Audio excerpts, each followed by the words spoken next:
Abhijit sir শুনতে পাচ্ছেন? Abhijit sir, হ্যাঁ এই শুরু করছি। হ্যাঁ একটু স্টার্ট করে দিন স্যার।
শোনা যাচ্ছে, শোনা যাচ্ছে,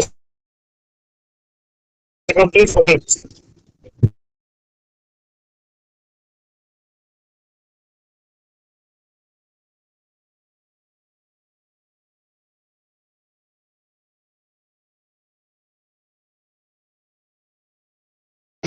একদম শোনা যাচ্ছে। হ্যাঁ স্যার শোনা যাচ্ছে।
শোনা যাচ্ছে স্যার, শোনা যাচ্ছে, বলুন বলুন বলুন, শোনা যাচ্ছে।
মনে হয় একটু আচ্ছা, টেকনিক্যাল আমার কথা শোনা যাচ্ছে? চলছে।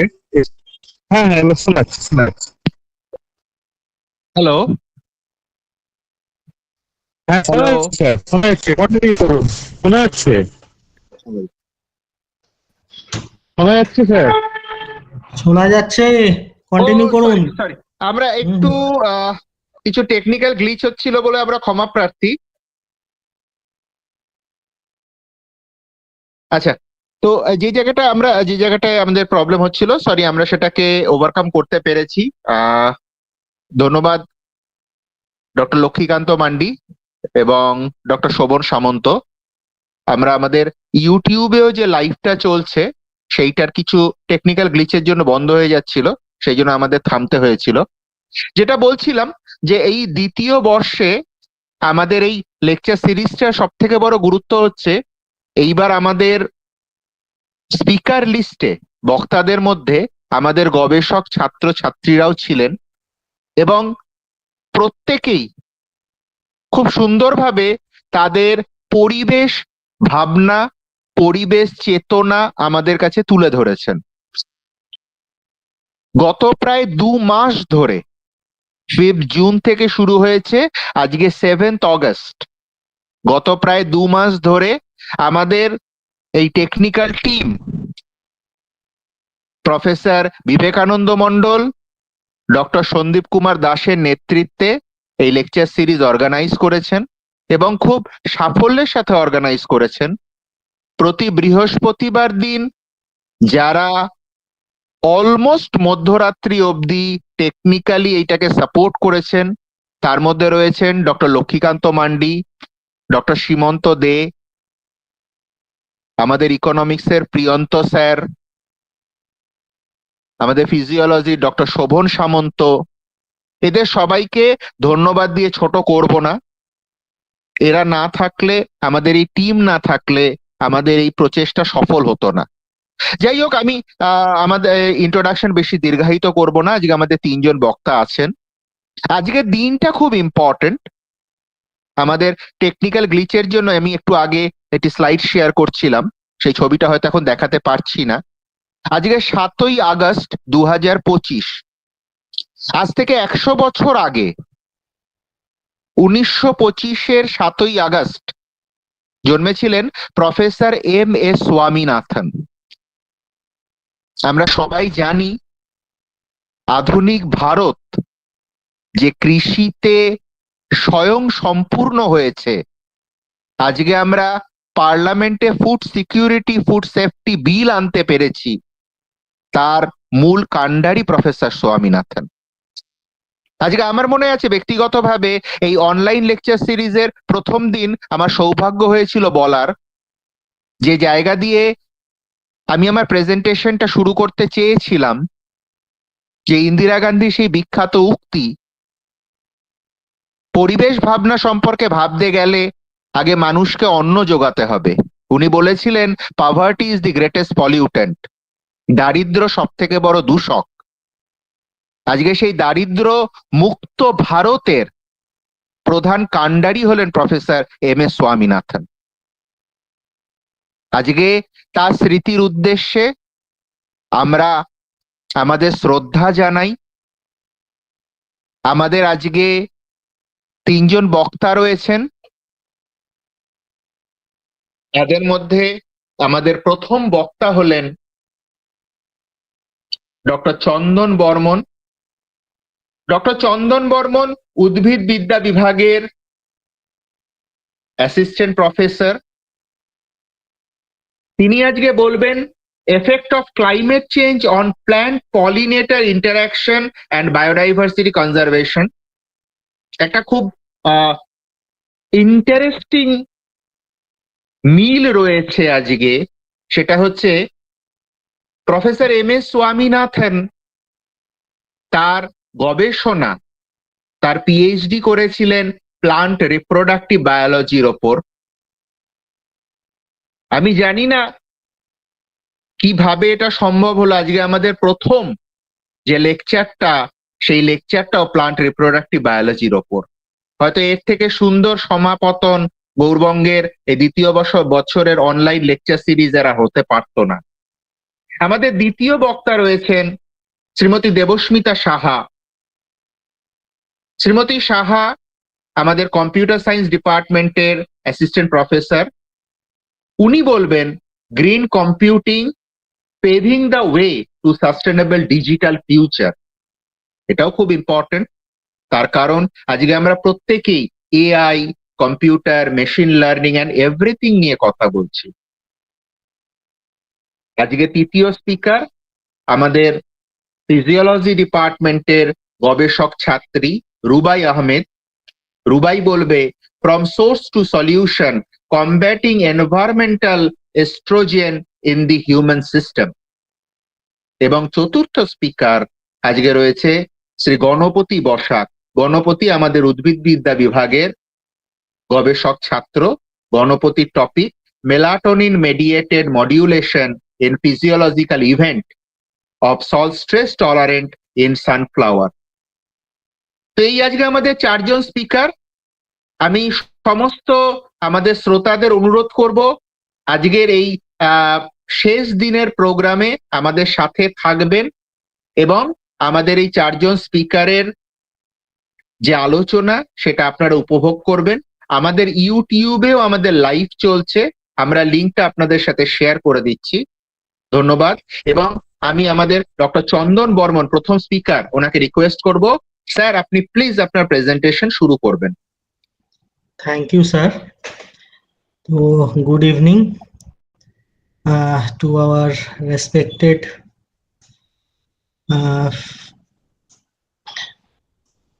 administrative officers, our distinguished faculty members, our research scholars, and my dear students. So today I am going to discuss about climate change, biodiversity conservation, and effect of climate change on plant-pollinator interaction.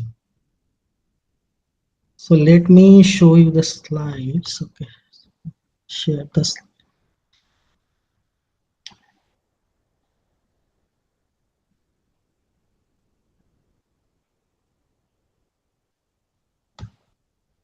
Okay, স্লাইডটা দেখা যাচ্ছে? হ্যাঁ sir, দেখা যাচ্ছে। ওকে, একবার একটু change করুন তো। হ্যাঁ ঠিক হ্যাঁ আছে, ঠিক আছে, ঠিক আছে, খুব সুন্দর, ঠিক আছে স্যার। তো আমি আজকে ফার্স্ট যে হাফ তাতে ডিসকাস করব climate change and biodiversity conservation, and second phase of my presentation will focus on effect of air pollution on plant pollinator interaction. So one of the 21st century problem is land degradation, and according to FAO, the land degradation is the reduction in the capability of the land to produce benefits from a particular land use under a specific form of land management. And in India, around 50% of the land is degraded due to many reasons that may be open cast mining, deforestation, urbanization, industrialization, etc., etc.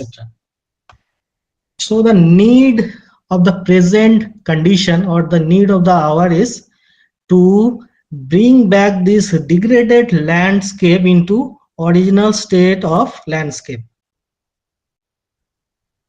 So the approach, how this degraded landscape can be converted into a original state of landscape, the first approach is reclamation program, and it has been practiced since 100 years, and it says that it brings back the exotic species, like you bring back the exotic species and develop it into a new ecosystem, but not the original previous ecosystem that was prevailing earlier. So this is what our forest departments had done and destroyed our landscape further.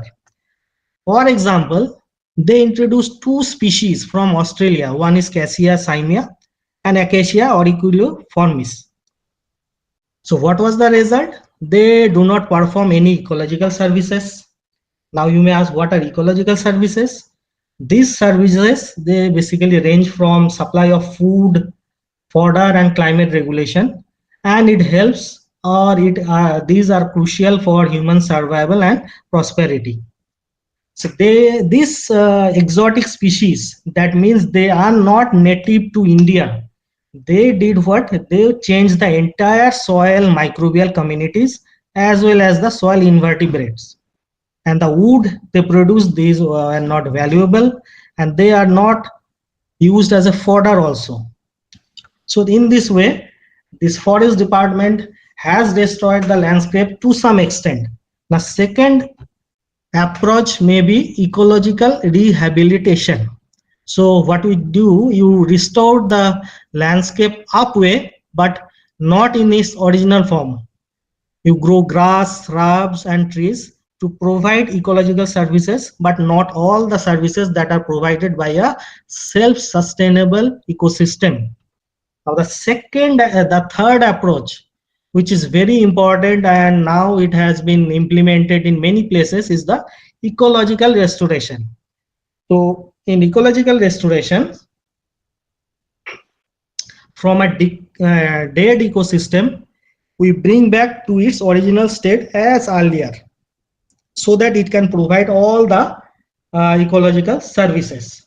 So the definition of ecological restoration, it is an ecological engineering which involves assembling of ecological communities of native species. Native means the species which were present earlier in that area, and that promotes biophysical processes leading to ecosystem redevelopment. Now the process, for example, if in an original ecosystem, suppose there were 2000 species of plants, one cannot bring all the 2000 species of plants in the same time. So what they do, they group them in different ecological assemblages based on their niche requirement. And niche is the role and position of a species occupying within an ecosystem, encompassing its interaction with both biotic and abiotic factors, including how it obtains resources, its habitat, and its impact on the environment. Now, then the next step is they use the species slowly in phase manner in the degraded ecosystem. After that, if woody species and tree species get established in that degraded ecosystem, there is introduction of functional pollinators group. That is the group which basically helps in reproduction of plants, as well as introduction of seed dispersers. Seed dispersers are basically the biological agents or the animals or the group of animals which disperse. That means they place the seeds of different tree species in different regions. So after 10 to 15 years of this process, we can get back the original ecosystem in its original form. Now, if we consider a coal mined area, it is a dead ecosystem, and if it is left for about 10-15 years, after some time, only 2-story tropical deciduous forest can be observed. So it may generate some of the ecosystem services, but not all. Here comes the role of a scientist. So today, as my fellow colleague, Dr. Abhijit Sarkar, has already said that today is the birth anniversary of Dr. M.S. Swaminathan, and our department has also celebrated this birth anniversary. So in my next few slides, I will discuss the role of another eminent scientist in the field of biodiversity conservation. And his name is Professor C.R. Babu. He is a professor emeritus at the University of Delhi. He has been working in the area of systematics, ecology, environment, biodiversity, and conservation for more than 3 decades. He had served as a faculty member of Department of Botany, University of Delhi for more than 35 years. And he was also the Pro-Vice Chancellor of the University of Delhi from 2000 to 2005. So what was the key role of Professor C.R. Babu? So based on the demonstration of Professor C.R. Babu, the entire coal India has decided to follow the ecological restoration of all the degraded mined out area, which spans around 2000 hectares. So this was the initial contribution of C.R. Babu.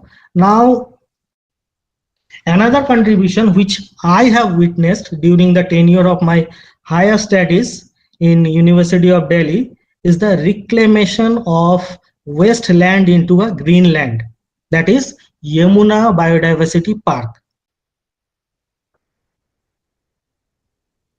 So Delhi, Yamuna Biodiversity Park is located in Delhi. So Delhi is one of the oldest inhabited cities in the world and was the seat of power of many dynasties and rulers since the 6th century BC. As a result of the rise and fall of mighty empires and powerful kingdoms, Delhi is well known for its past glories, cultural heritage, archaeological splendors, but has lost much of its natural heritage.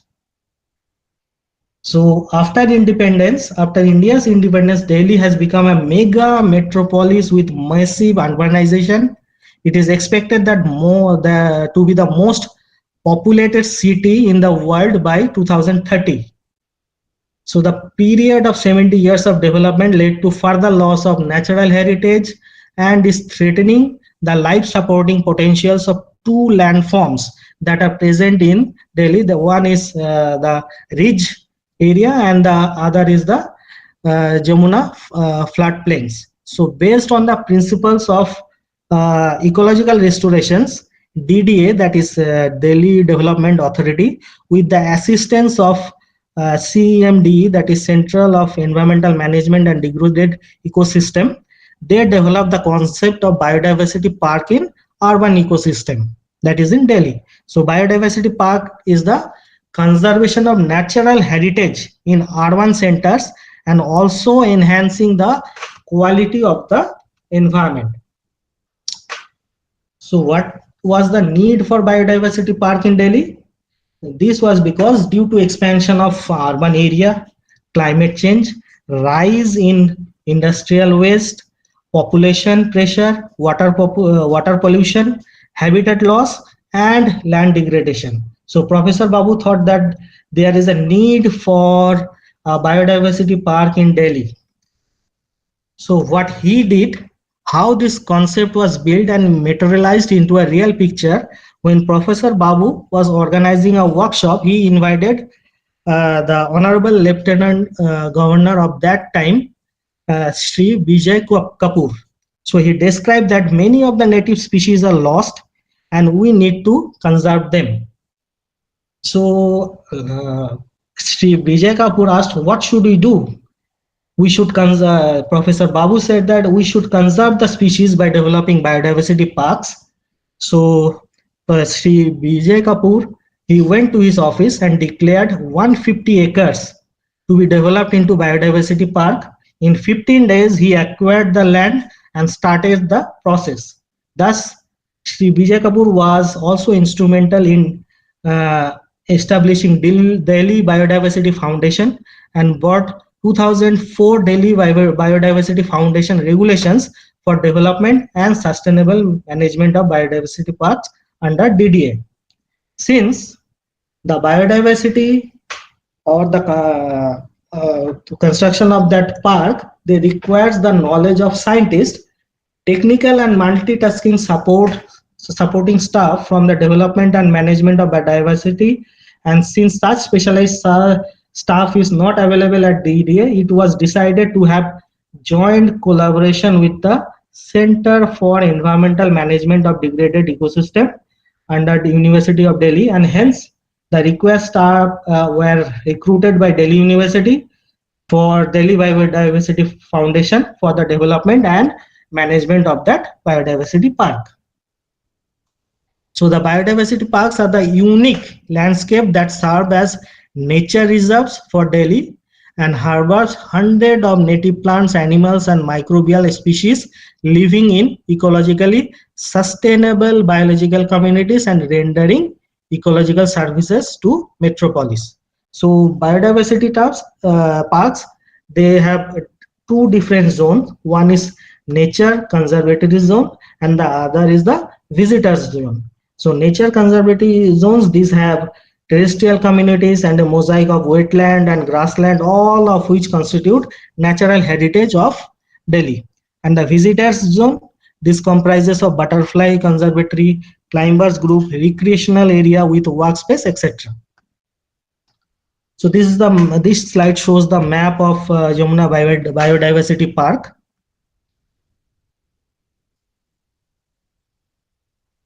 So the project envisions evoking environmental security through ecosystem building. It also aims at groundwater recharge and improvement of microclimate of the region.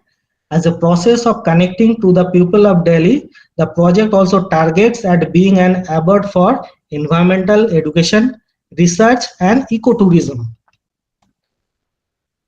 So with an objective to establish historically representative natural ecosystem within a definite space to achieve ecological integrity and to repair habitats that have been damaged by human activities, the restoration work in phase 1 of Yamuna Biodiversity Park started in 2002. The area was highly alkaline with extremely saline underground water. The region harbored only a few species of halophytes and common weeds. To restore the pristine glory of Yamuna river basin, various restoration strategies and principles for reconstruction of ecosystems and ecological successions were utilized. So different forest types, wetlands, grasslands and marshes were developed. So at present, the Yamuna Biodiversity Park, it has functional wetlands, functional grassland and functional forest which harbors around 2000 species of plants.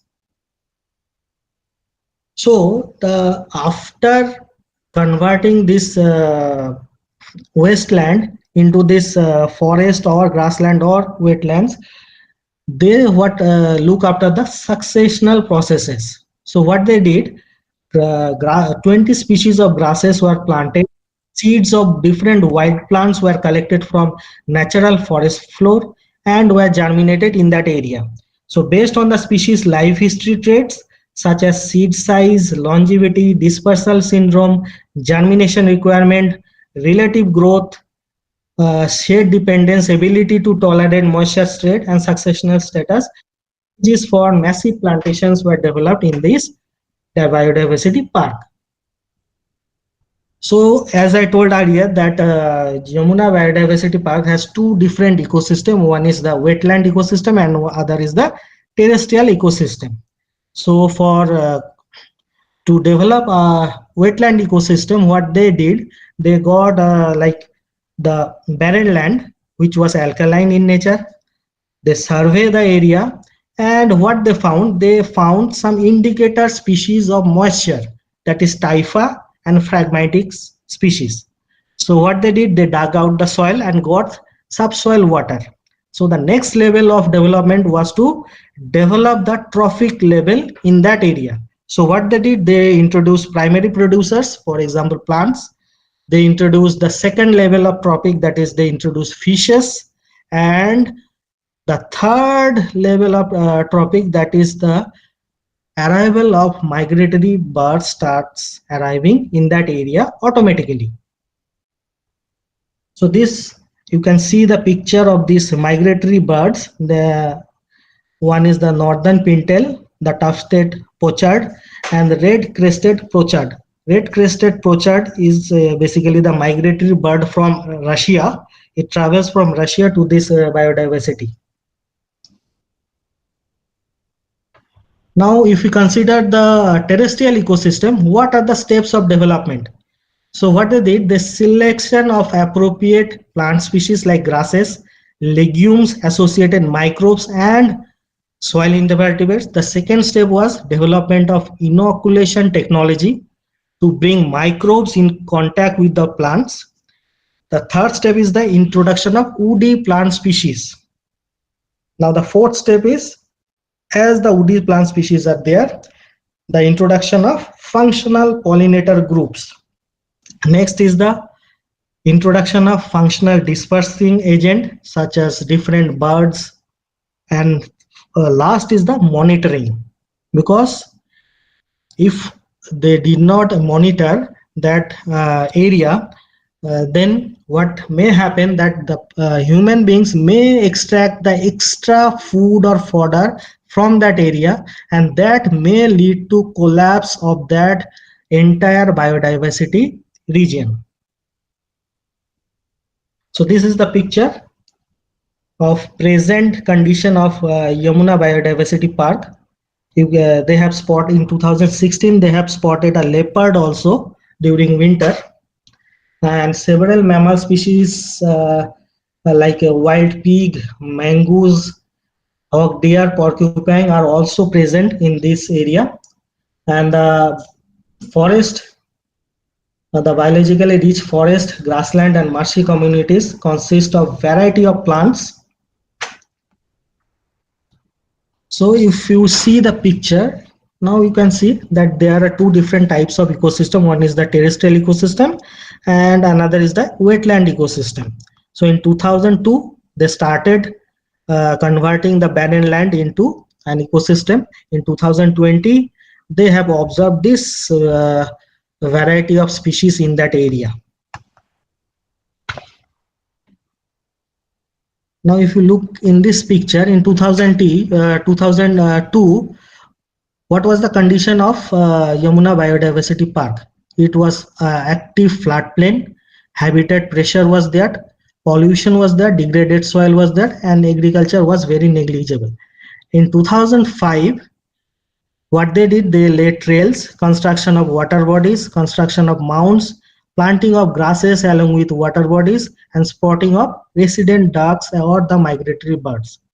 In 2008, spotting of resident and migratory birds started over there, and they planted numerous trees or different species of trees native to that area. In 2012, now spotting of animals of higher trophic levels were there. In 2016, spotting of animals of higher trophic level including leopard was there. And in 2020, community activities like bird watching, seminars and educational programs are also happening in that area. So this is the picture of, or you can say the map of Yamuna Biodiversity Park. This is the phase 1 and this is phase 2. And in that area, we have interpretation center, visitors area, amphitheater, butterfly park, bamboo bridge, medicinal garden, Ayurvedic herd, then wetland, mounds, trail, connecting corridors. So at present, these are the diversity of animals and plant species which are present in Yamuna Biodiversity Park. So nature education is a major mission of Yamuna Biodiversity Park to ignite young minds towards environmental conservation. Starting from the ecological literacy for the common people, the target audience is not only school and college groups, but also teachers and trainees coming from various educational courses. The rich flora and fauna of Yamuna Biodiversity Park are ideal instruments for promoting conservation education that will ultimately have positive impact on environmental quality and conservation ethics.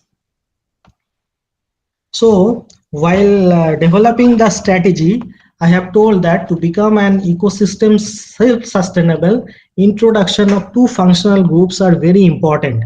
One is the pollinator group and the other is the seed dispersal agents. So before going into detail, I just want to say that there are two types of pollination. One is self-pollination. When the pollen grains, they travel, that is the male part, and this is the female part, that is the pistil. When they travels from the anther to the stigma of the same flower, it is called self-pollination.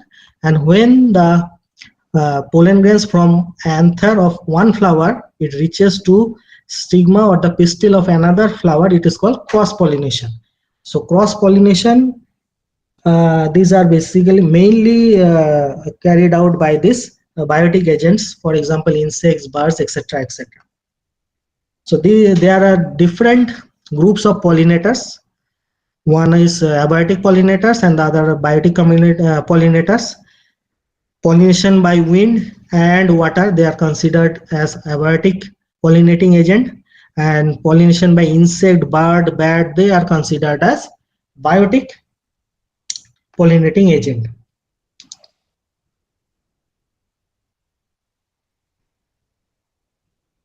So this is this slide shows the pollination through wind. You can see that the tassel, this is the male part, the pollen from the tassel, they lands on the silk, that is the female part of the maize, and in this way you can say that pollination happens. And this Anemophilous plants, they have, or the flowers, they have certain characteristics.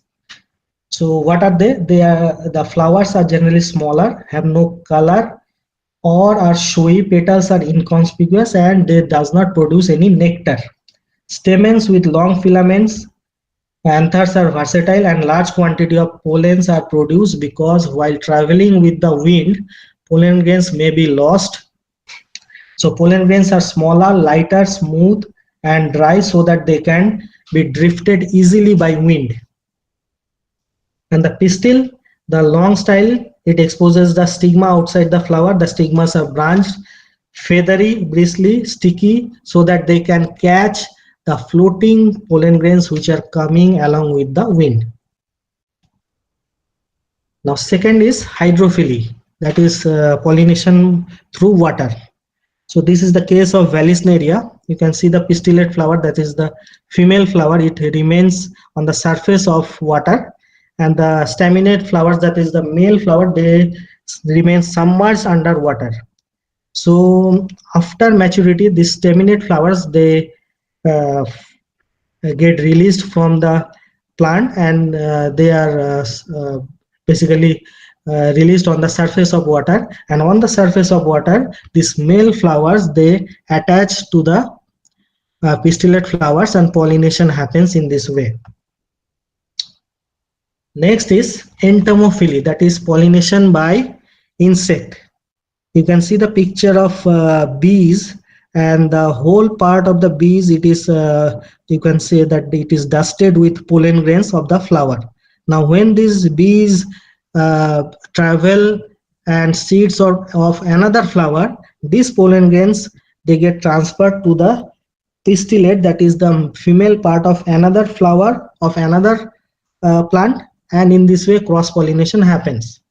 So entomophilous flowers, they have certain characteristics. They are larger in shape, brightly colored, and showy so that they can attract insects.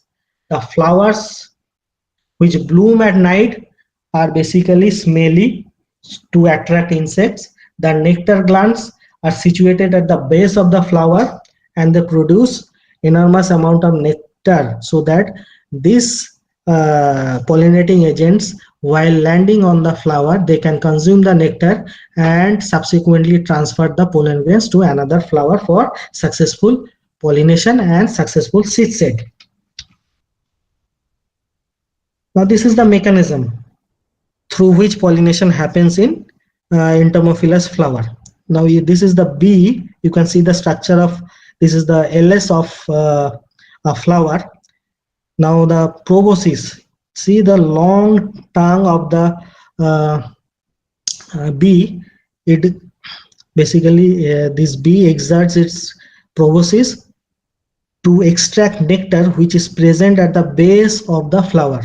Now while extracting or consuming this nectar, these bees, basically the body of the bees, they get dusted with pollen grains, and when they visit another flower, these pollen grains, they get deposited on the stigmatic surface. This is the stigma, these are the anther, and cross pollination or self pollination happens in this species.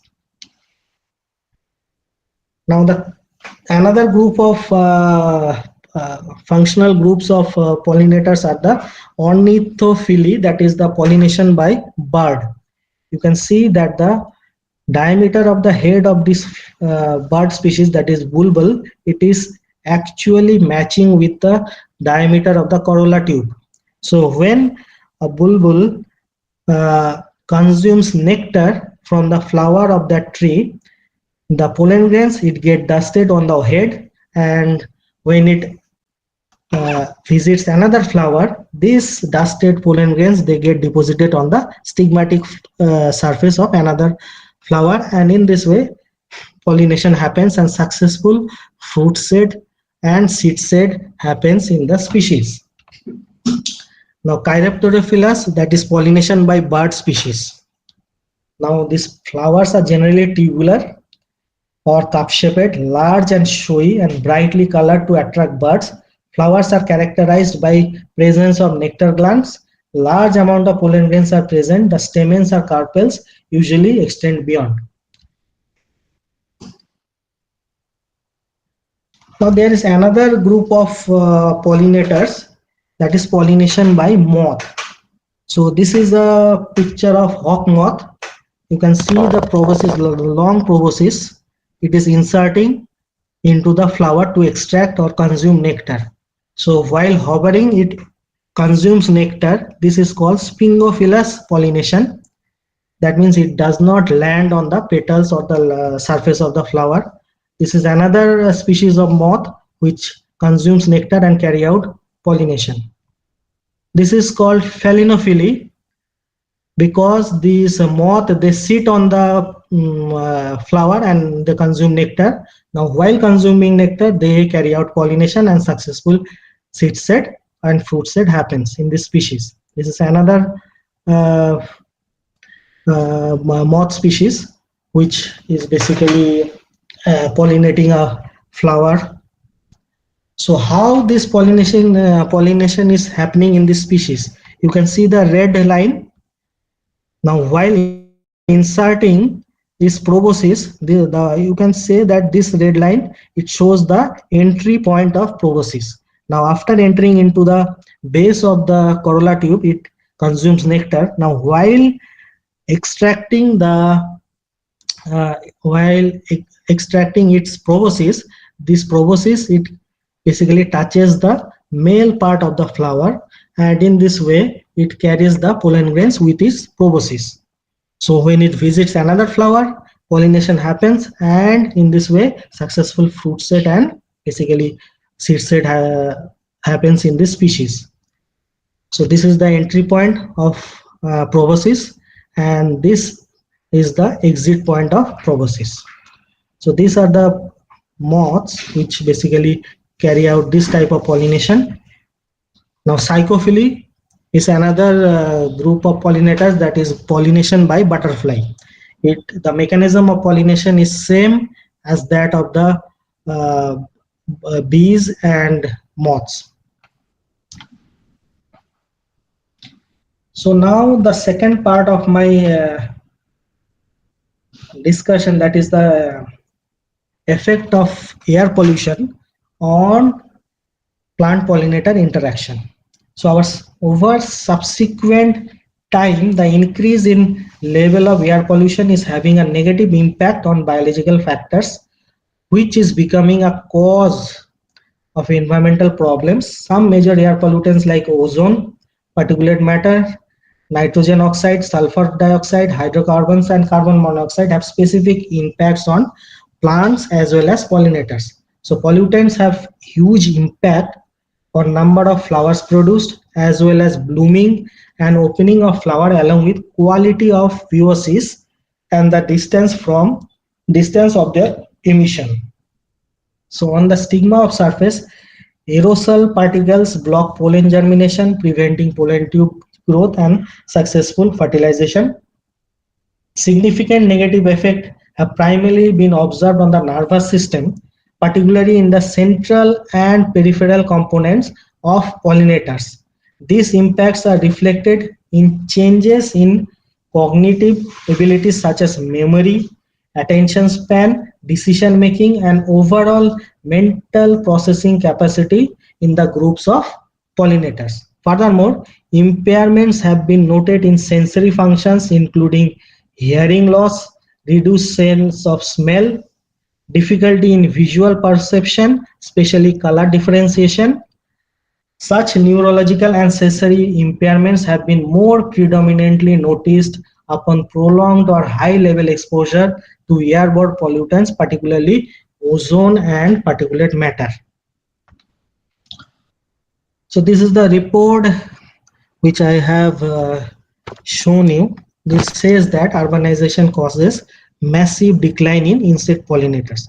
So there are many reports which says that this urbanization as well as climate change and rise in level of pollutants are basically causing massive decline in insect pollination, especially the bee species. Here I have shown about the effect of ozone and plant pollinator interaction. Now this yellow circle, they are showing the different plant families, and the negative effect is shown by blue color. So here you can see there's the plant pollinator interaction. It is mainly, ozone is mainly affecting the bee groups, that is the bees, and bees are considered to be basically most of the pollinations in crops as well as natural vegetations are carried out by bees. So ozone, it basically impacting, or it has pronounced negative effect on the bees as well as in some plant species. Now I have shown the network between different plant with their pollinators and the effect of different pollutants. Now sulfur dioxide, you can see that it has negative effect on bees and as well as in flies. FL means flies, BE means bees.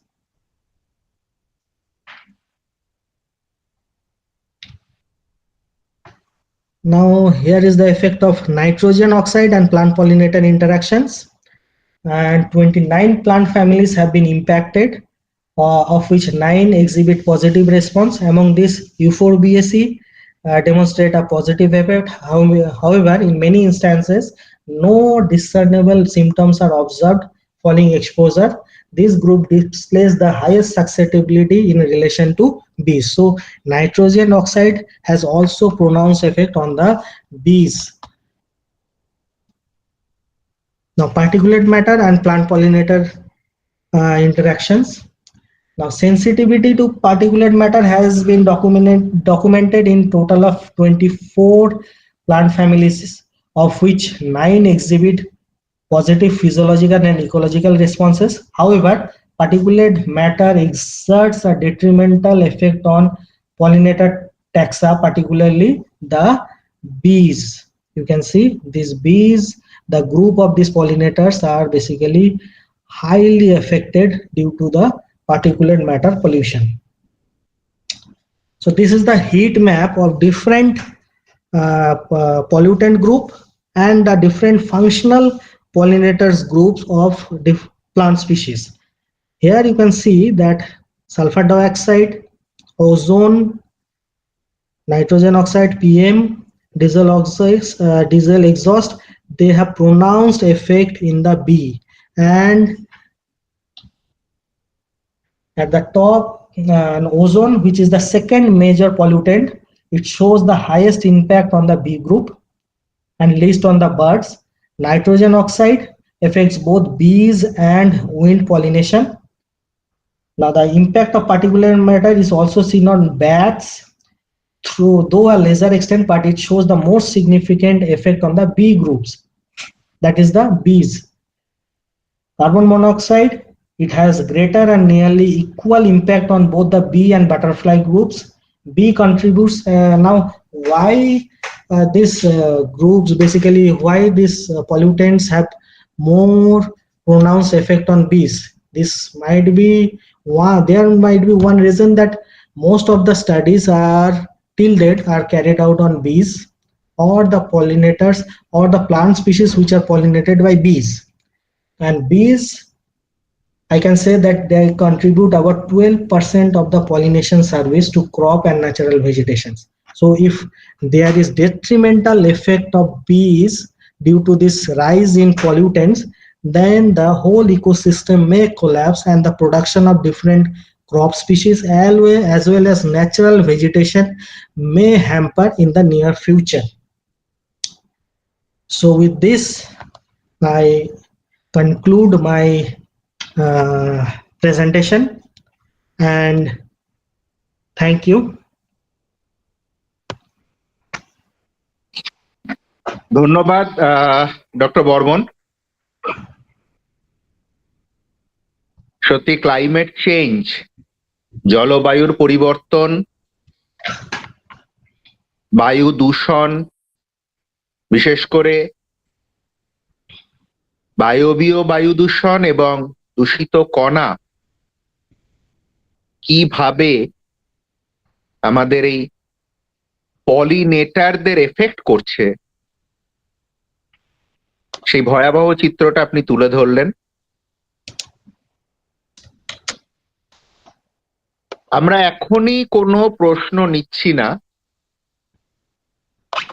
আমাদের প্রেজেন্টেশনের রীতি অনুযায়ী আমরা আমাদের 4 জন স্পিকারের বলা হলে পরে একসাথে সবার প্রশ্ন নেব। তো আমি শ্রোতাদের অনুরোধ করব, যদি কারোর কোনো প্রশ্ন থাকে একটু নোট করে রাখবেন। ডক্টর বর্মন আমাদের সাথে আছেন, আমরা 4 জনের কথা শুনে একসাথে সবার কাছ থেকে প্রশ্ন নেব। এবার আমি আমার আজকের সন্ধ্যার দ্বিতীয় বক্তা শ্রীমতী দেবস্মিতা সাহাকে অনুরোধ করব তার বক্তব্য তুলে ধরার জন্য। ম্যাডাম।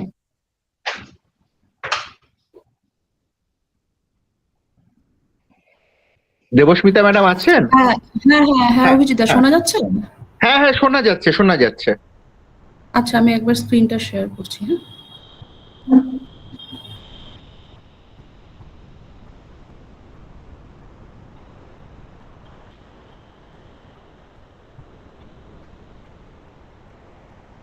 আচ্ছা, স্ক্রিনটা কি visible?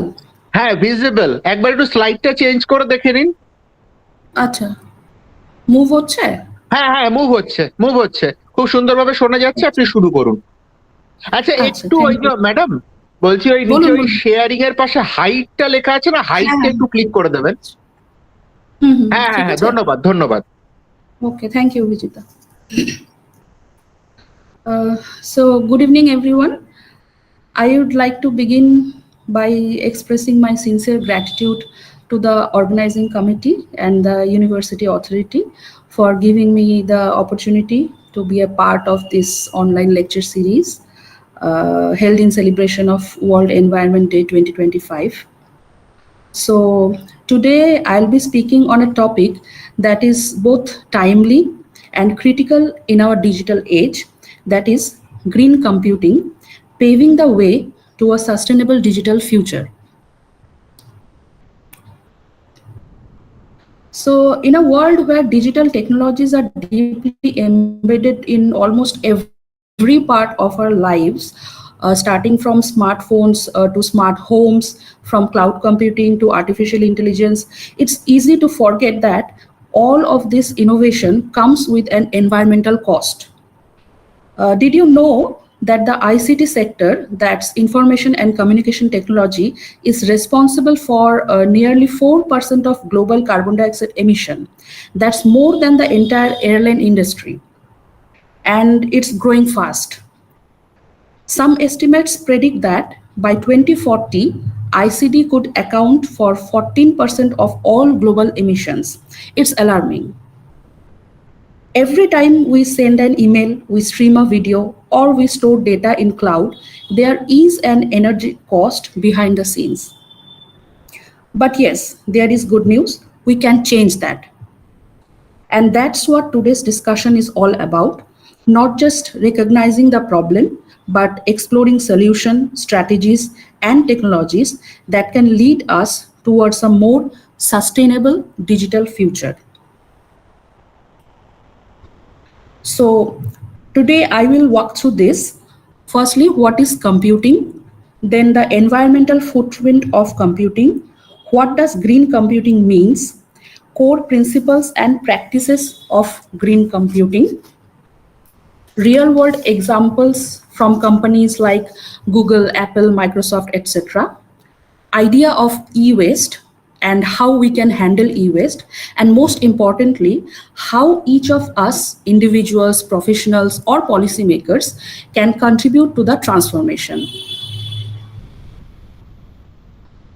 Before we dive into the concept of green computing, let's take a moment to understand what we mean by computing in this context of green computing. So computing isn't just about using a laptop or writing code. It's the vast ecosystem of digital processes that power our modern world, starting from our personal devices, apps that we use in our daily lives, or a massive data centers or global networks that we all use. It involves the hardware we use, the infrastructure that supports it, the software that runs on it. This includes everything from smartphones to IoT, machine learning, artificial intelligence, everything. So every search we perform, every video we stream, every transaction we make, it all runs through this interconnected digital infrastructure. So while this large computing ecosystem feels virtual and clean, but the reality is not that. Every digital action we take, whether it's surfing the wave or just watching an online video or just sending a simple email, it consumes physical energy, real energy. These actions rely on massive data centers constantly running servers and complex network infrastructures, all of which draw large amount of electricity. Beyond energy, there is a concept of e-waste also. Think of the smartphones, laptops, gadgets we discard every year. This eventually become e-waste. So the use of computers and digital technology has impact on the environment, and this refers to as environmental footprint of computing. So to make this idea more relatable, let me give you an example. Streaming just 1 hour of high definition video, say on any app like Netflix or YouTube, uses enough energy to produce about 55 grams of carbon dioxide. That's roughly the same amount of carbon dioxide as driving a car for 300 meters. Now imagine that happening millions of times every single day around the world. The number is quickly adding up. This example shows how even simple digital actions, once we do every day without thinking, have a real environmental cost behind the scenes.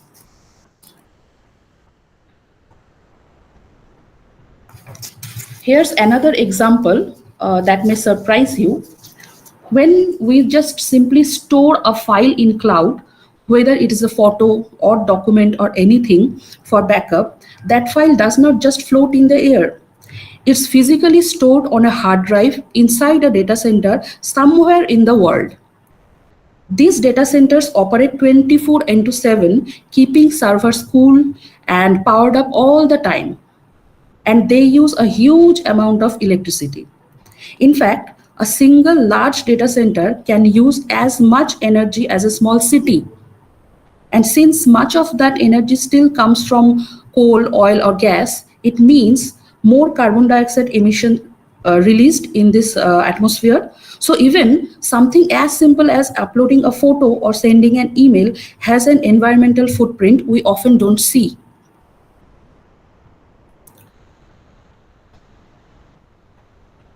Now let's come to the concept of data center. What are these data centers actually mean that I have already mentioned earlier in the slides?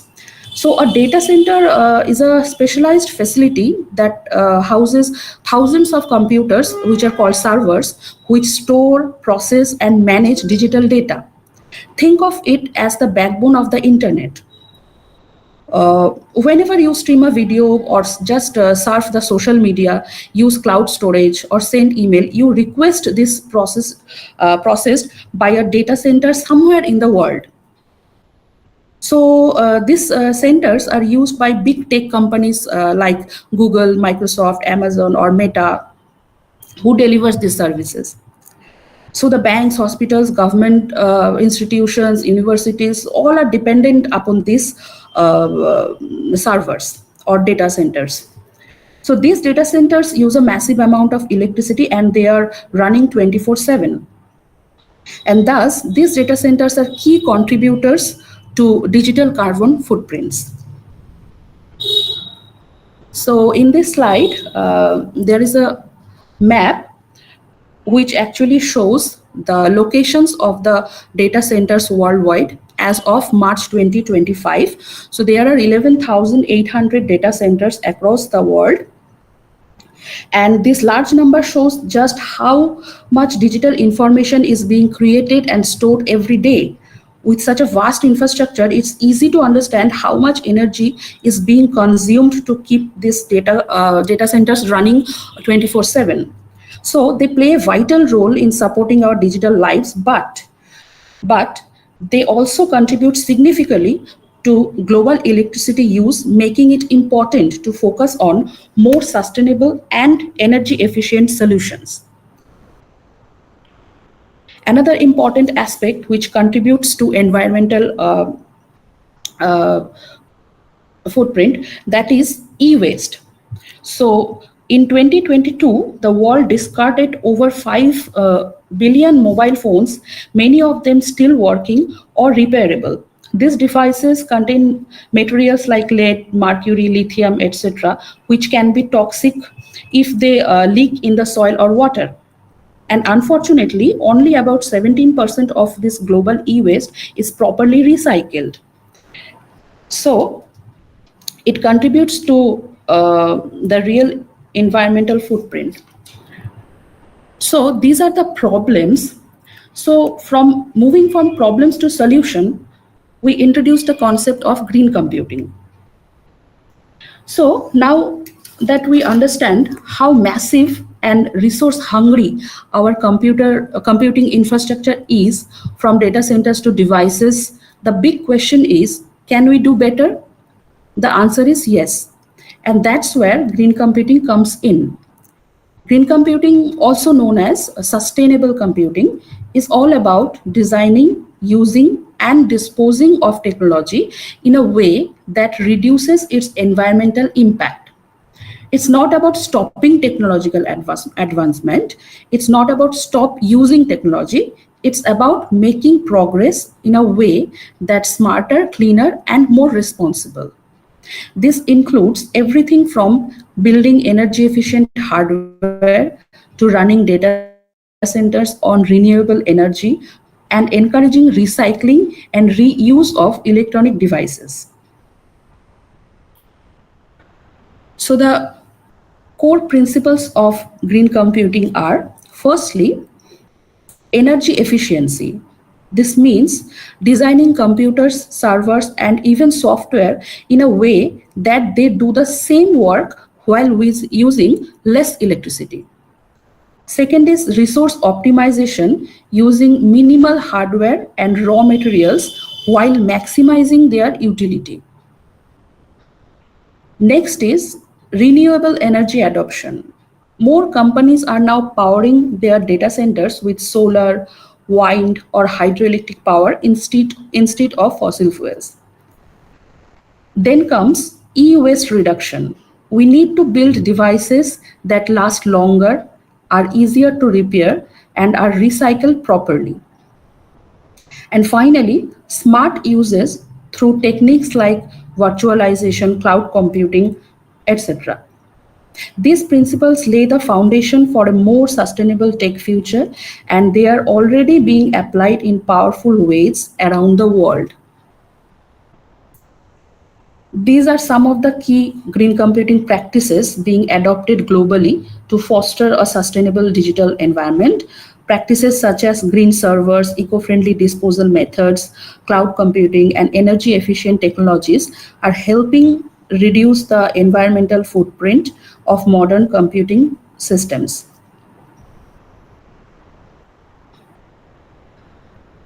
So, what does green computing mean? Does it mean slowing down technological progress? Certainly not. Green computing is not about holding back progress. In fact, it's the opposite. It's about advancing technology in a smarter and more sustainable way. It's about building powerful systems that are also energy efficient. It's about creating data centers that don't just perform well, but also run on renewable energy.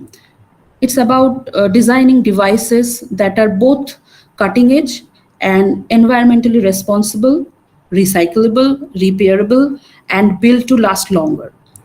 It's about designing systems that deliver excellence without harming the planet. So, we are not choosing between technology and the planet, we are choosing both.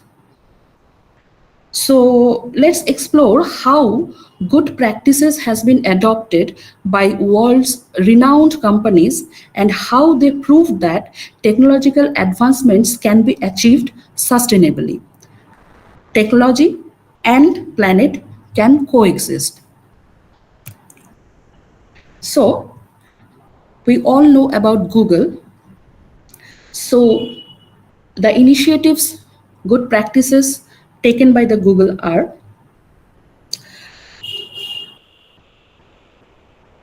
Google is the leader in sustainable tech practices.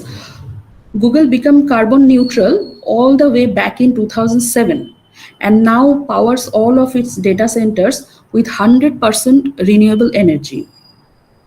What's even more innovative is how they use AI, that is artificial intelligence, to optimize their energy use. Their AI-driven systems have reduced cooling energy by about 30%, which is massive at this scale. And they are now pushing towards a bold goal, that is running their operations entirely on carbon-free energy 24/7 by 2030.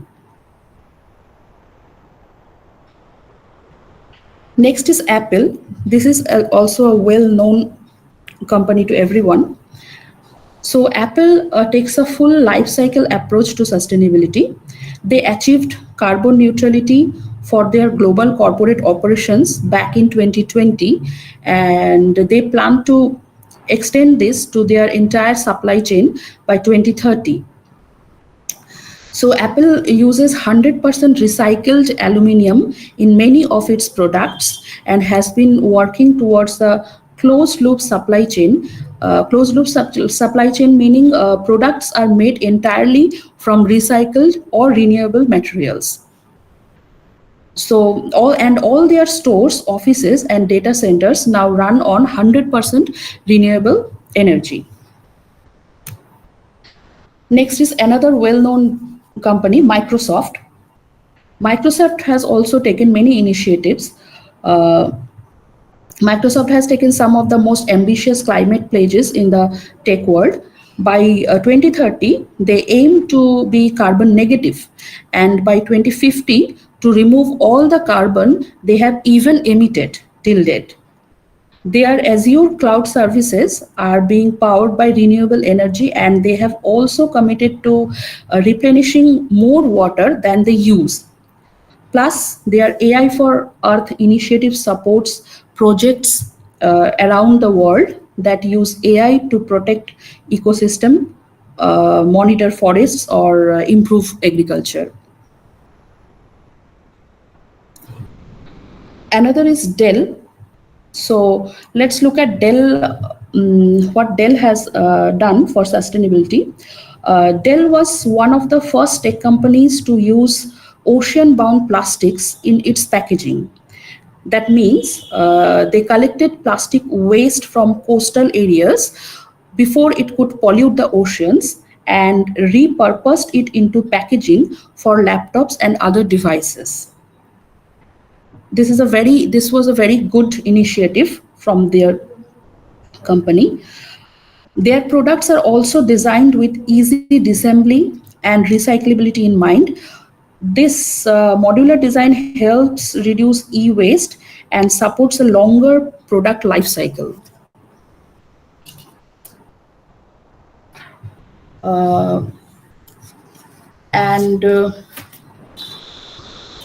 There is a initiative called Legacy of Good by Dell, which sets strong goals for sustainability, from reducing carbon emission to increasing the use of recycled materials. So far, they have reused over 2.5 million pounds of recycled plastic in their products.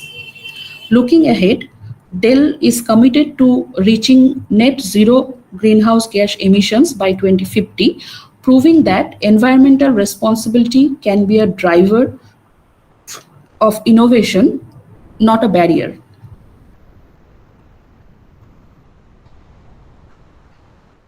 Next is Meta. Meta, which is the parent company of Facebook, Instagram, and WhatsApp, has made major strides in sustainability, particularly in its computing infrastructure. Since 2020, Meta's global operations, including offices and data centers, have been powered by 100% renewable energy, and they are already reached net zero emissions for their operations. Their data centers are some of the most energy efficient in the world, using advanced evaporating cooling systems that significantly reduce the need for traditional air conditioning. This is not only conserves energy, but also reduces water consumption in the long run. Meta is also looking ahead. They are planning by 2030, they aim to achieve net zero emissions across their entire supply chain, which includes everything from hardware suppliers to construction processes. This shows that even companies operating at an enormous digital scale can commit to and act on serious green computing practices.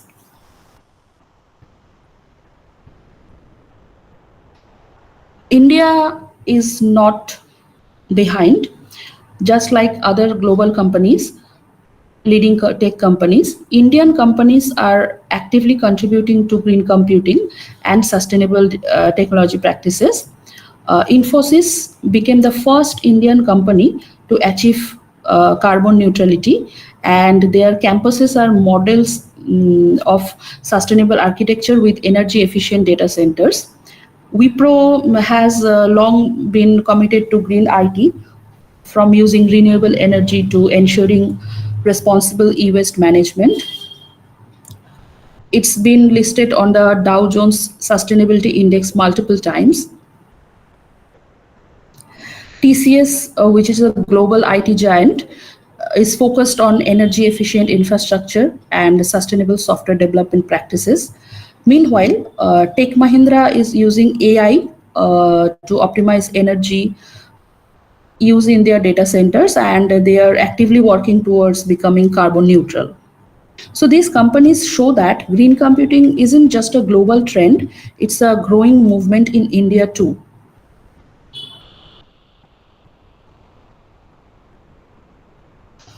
While we often focus on the energy used by computers and data centers, there is another massive concern that happens when our devices die. This is where the conversation around e-waste begins. In 2024 alone, the world generated approximately 59.4 million metric tons of e-waste. That's equivalent to nearly 6,000 Eiffel Towers worth of discarded electronics. This includes old smartphones, laptops, printers, servers, televisions, basically anything which has a plug or a battery. So, and as I have already mentioned that only 17% of this enormous pile is collected and recycled in an environmentally sound manner. That means the vast majority ends up in landfills dumped in developing countries or processed by informal workers without protective equipment. So e-waste is growing at 3 times the rate of general waste, and if left unaddressed, it threatens to undo much of our progress towards sustainability. So when we talk about green computing, we must also talk about what happens when computing ends, because the digital world does not just vanish when devices die. The devices actually exists in the environment. So what makes this e-waste dangerous? You might wonder, what's the harm in just throwing away an old phone or a keyboard or a PC? The problem is not just in the volume, but in the toxicity of this discarded electronics.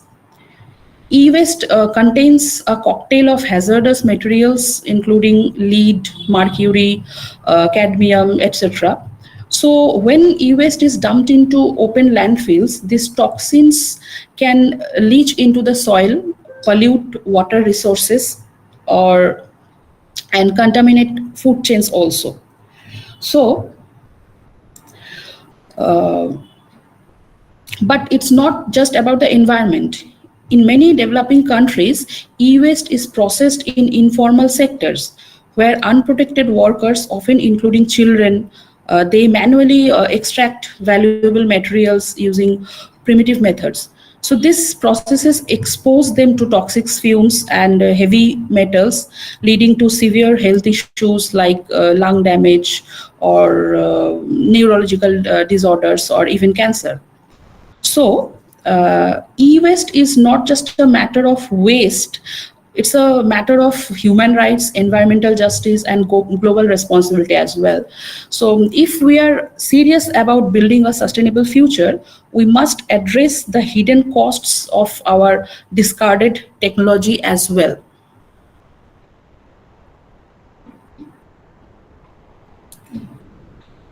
So there is a flip side to e-waste also.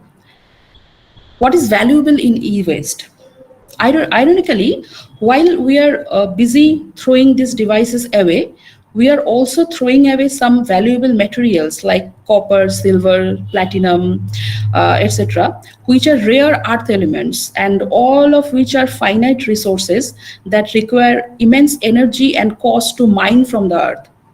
So by recycling e-waste responsibly, we can reclaim these valuable materials significantly, reduce the need of destructive mining practices again, and promote a circular economy where products are reused, repurposed, and recycled, not wasted actually.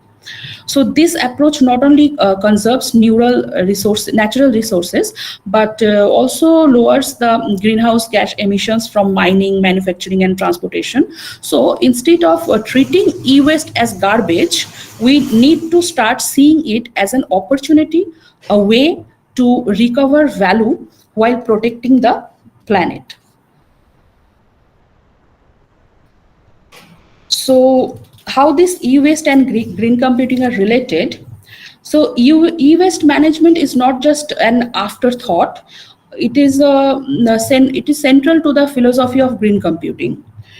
So green computing is about reducing the environmental impact of technology throughout its life cycle, from manufacturing and usage to disposal. So that's why e-waste management is one of its foundations.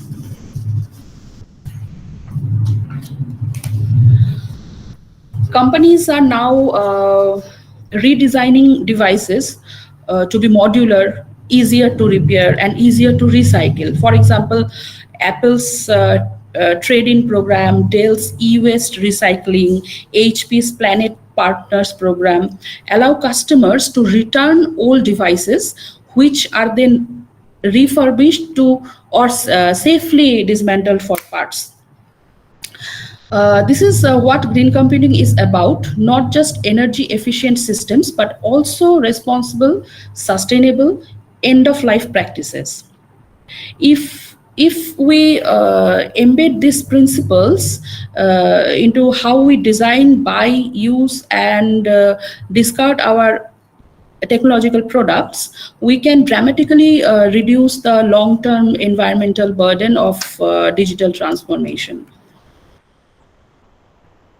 So let's talk about what are the initiatives are being taken worldwide to handle or manage these e-wastes that I have discussed in previous slides. So starting with India, India is among the top 3 producers of e-waste globally, generating over 1.6 million tons annually. As we are overly crowded, it's quite normal, quite expected. So with rapid digitization and growing consumption of electronic devices, the need for effective e-waste management is very urgent in India. So to tackle this, the government of India introduced the e-waste management rules in 2011, which were revised in 2016 and again in 2022. So a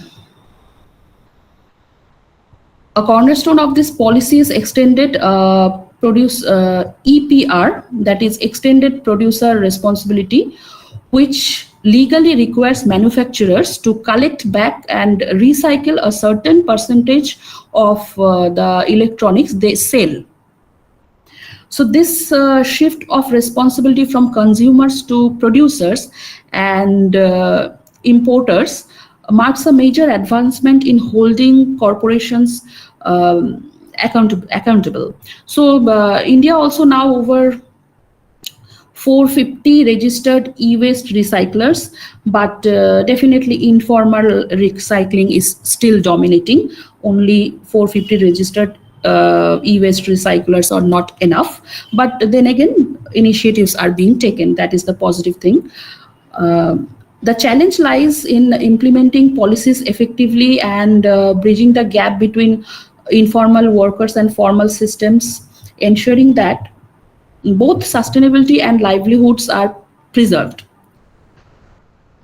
So green computing in the Indian context must align with these regulatory frameworks and strive to integrate safe, ethical disposal of practices into everyday operations. So beyond India, e-waste has become a global concern. So organizations like United Nations, International Telecommunication Union, and WHO, World Health Organization, have joined hands to publish the Global E-Waste Monitor, which tracks how countries handle e-waste and encourages global standards. So in Europe, the WEEE directive, that is waste electrical and electronic equipment, legally binds companies to take back used electronics and recycle them responsibly. So this has driven many nations to build strong reverse logistics systems, which India and other developing countries can learn from. On the corporate front, giants are stepping up also, like Apple's Daisy robot can disassemble up to 200 iPhones per hour, recovering valuable components without the involvement of humans, which actually mitigates the risk that humans have if they want to disassemble those parts. Then Dell has recycled over 2 billion pounds of electronics and incorporates recycled plastics into new devices that already I have mentioned previously. Microsoft has pledged zero waste in its data centers by 2030, recycling or reusing 90% of its hardwares. So these initiatives prove that green computing is not just theoretical, it's doable, scalable, and already it's happening worldwide. So it's now up to governments, industries, and individuals to accelerate these efforts globally and definitely in India also. So what is the future of green computing? As we look forward the future, green computing is not just an option, it's becoming necessity. Here's what we can expect in the years to come. In upcoming years, we can expect that data centers of the future will run predominantly on renewable energy, that is solar, wind, or hydro, to cut down on fossil fuel consumption. Major tech giants like Google and Microsoft have already committed to 100% renewable powered operations, setting the tone for other industries as well. On the hardware side, manufacturers are working on energy efficient processors, low power memory systems, and modular repairable devices that extend product life cycles and reduce the electronic waste. AI and machine learning will play a bigger role in optimizing computing workloads, from managing energy usage in real time to predicting equipment failure before it happens. Smart resources management will be the key. Governments worldwide are also stepping up. Policies and incentives are being rolled out to promote green innovation, especially in developing economies where infrastructure is still expanding. And lastly, we will see a stronger push toward circular economy designing systems where electronic products are reused, repaired, and recycled instead of discarded. So this we can hope will happen in near future, and already has started happening. Different initiatives has been taken by giants, and that I have already gave you a glance of. So the future of green computing is not just about new technology, it's about a global mindset shift. Sustainability will no longer be an afterthought. It will be built into the DNA of every digital decision we make in future. So it's not enough that the big companies or the tech giants are taking initiatives. It's the responsibility of all of us to take little initiatives from our ends. So what is the role of individuals in green computing? So while governments and big tech companies play a vital role in advancing green computing, individuals like you and I also carry significant responsibility and power to make a difference, a small difference, but it actually contributes and impacts the whole ecosystem. A few points I have mentioned. Firstly, we can start by choosing energy efficient devices. Many laptops, monitors, printers come with Energy Star certificates, meaning they use significantly less power during the operation and standby. So while purchasing, we can definitely give a look to these certifications that can contribute to the sustainability. Secondly, simply turning off our computer, Wi-Fi router, or monitor when not in use can reduce your carbon footprint more than you think. Millions of devices sitting idle overnight waste gigantic amount of energy we can't even imagine.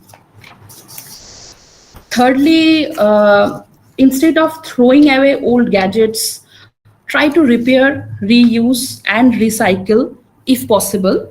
Definitely, if possible. Many cities and brands offer e-waste collection drives. So using them helps prevent toxic materials from entering landfills.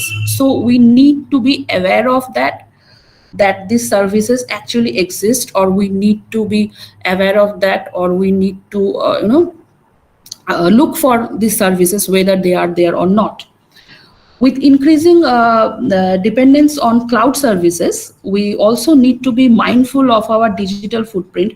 Every email stored, every photo backed up, every video streamed, it all adds up to increased energy uses in data centers. So we can actually minimize the use of cloud servers as well. Don't store unnecessary information or data. Try to minimize the use of cloud servers as well.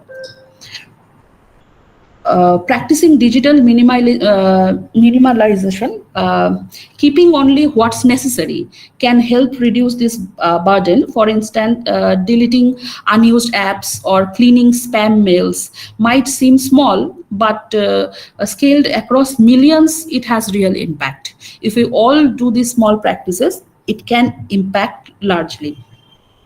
Finally, and perhaps most importantly, we must spread awareness. This is very important.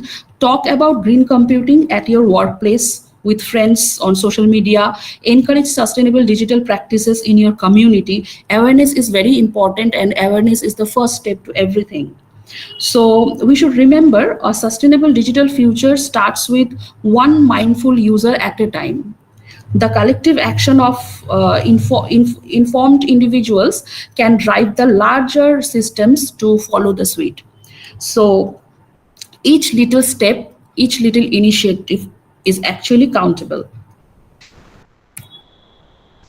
So as we reach the end of today's discussion, I tried to give an insight on the topic that what is green computing and why it is important in today's digital age, and how this large amount of digitization day by day impacting our environment, and how we have to be careful so that we impact lesser. So as we reach to the end of today's discussion, just I want to leave you with these two thoughts. Green computing is not a compromise on performance.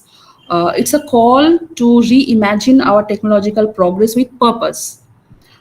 In our pursuit of innovation, we must keep sustainability as our ultimate goal, the true finish line. And always remember, every digital action, a click, a stream, a surfing, a download, has a hidden energy cost. So please be mindful. Green computing challenges us to be smarter, not just in speed or power, but in efficiency and consciousness. So let us be the generation that powers a greener, more responsible digital future that can only help our future generation to survive. So let me finish with the quote: every byte processed carries a carbon footprint. Green computing asks, how small can we make it? So let's try to make it smaller. Thank you for having patience. ধন্যবাদ madam. সত্যি আজকের এই সময় এই আধুনিক device গুলো ছাড়া আমাদের জীবন অচল। কিন্তু সেই আধুনিক ডিভাইস গুলো সত্যি কিভাবে আমরা আরো সাস্টেনেবল ওয়েতে আমরা ব্যবহার করতে পারি, বা যে একটা খুব সুন্দর ইনফরমেশন ম্যাডাম শেয়ার করলেন যে বিভিন্ন কোম্পানিগুলো তাদের যে পলিসিগত ভাবে যে চেঞ্জেস আনছে, এবং এই ইলেকট্রনিক ডিভাইস গুলো যে রিইউজ করা যায় কি সুন্দরভাবে, ম্যাডাম খুব সুন্দরভাবে সেটা বলেন। আমার জাস্ট একটা ইনসিডেন্ট ম্যাডাম উল্লেখও করেছেন, আমি তাও একবার বলি। টোকিও অলিম্পিকে যে গোল্ড, সিলভার, ব্রোঞ্জ যে মেডেল গুলো দেওয়া হয়েছিল, সেগুলো প্রত্যেকটাই আমাদের যে ইলেকট্রনিক ডিভাইস থেকে এক্সট্রাক্ট করে বানানো। তো এই যে সাস্টেনেবিলিটি, হ্যাঁ ম্যাডাম, এই যে সাস্টেনেবিলিটি এবং এই যে চিন্তা ভাবনা, দেবস্মিতা ম্যাডাম খুব সুন্দরভাবে এটা তুলে ধরলেন। ম্যাডামকে আবার ধন্যবাদ জানাই অর্গানাইজারদের তরফ থেকে। খুব সুন্দর একটা আমাদের আলোচনা হলো। আমি ম্যাডামকে রিকোয়েস্ট করবো, হ্যাঁ ওয়েলকাম ম্যাম, আমি ম্যাডামকে রিকোয়েস্ট করবো একটু আমাদের সাথে থাকতে। আমাদের রীতি অনুযায়ী আমরা আমাদের 4টে বক্তব্য কমপ্লিট হওয়ার পরে আমরা কোয়েশ্চেন গুলো নেব। আমি শ্রোতাদেরও অনুরোধ করব, আপনাদের যে প্রশ্ন মনে আছে একটু আমাদের সাথে থাকুন। ধন্যবাদ ম্যাডাম, আবার আপনাকে ধন্যবাদ জানাই। Okay, okay. Thank you, দাদা। আচ্ছা, এবার আমাদের পরবর্তী বক্তা আমাদের হিউম্যান ফিজিওলজি ডিপার্টমেন্টের গবেষক ছাত্রী রুবাই আহমেদকে রিকোয়েস্ট করব তার বক্তব্য পেশ করার জন্য। রুবাই, তুমি কি শুনতে পাচ্ছ? হ্যাঁ স্যার, শুনতে পাচ্ছি। আমি স্ক্রিন শেয়ার করব? হ্যাঁ হ্যাঁ হ্যাঁ, করো। Okay sir.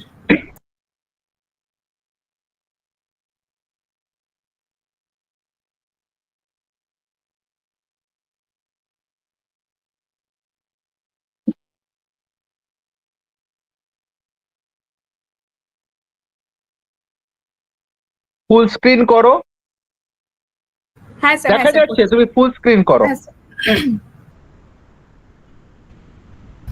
হ্যাঁ, একবার একটু চেঞ্জ করো স্লাইডটা। হ্যাঁ হ্যাঁ, খুব সুন্দর, থ্যাংক ইউ। শুরু Sir, করতে start পারো। করছি। হ্যাঁ হ্যাঁ, sure sure. Good evening, everyone.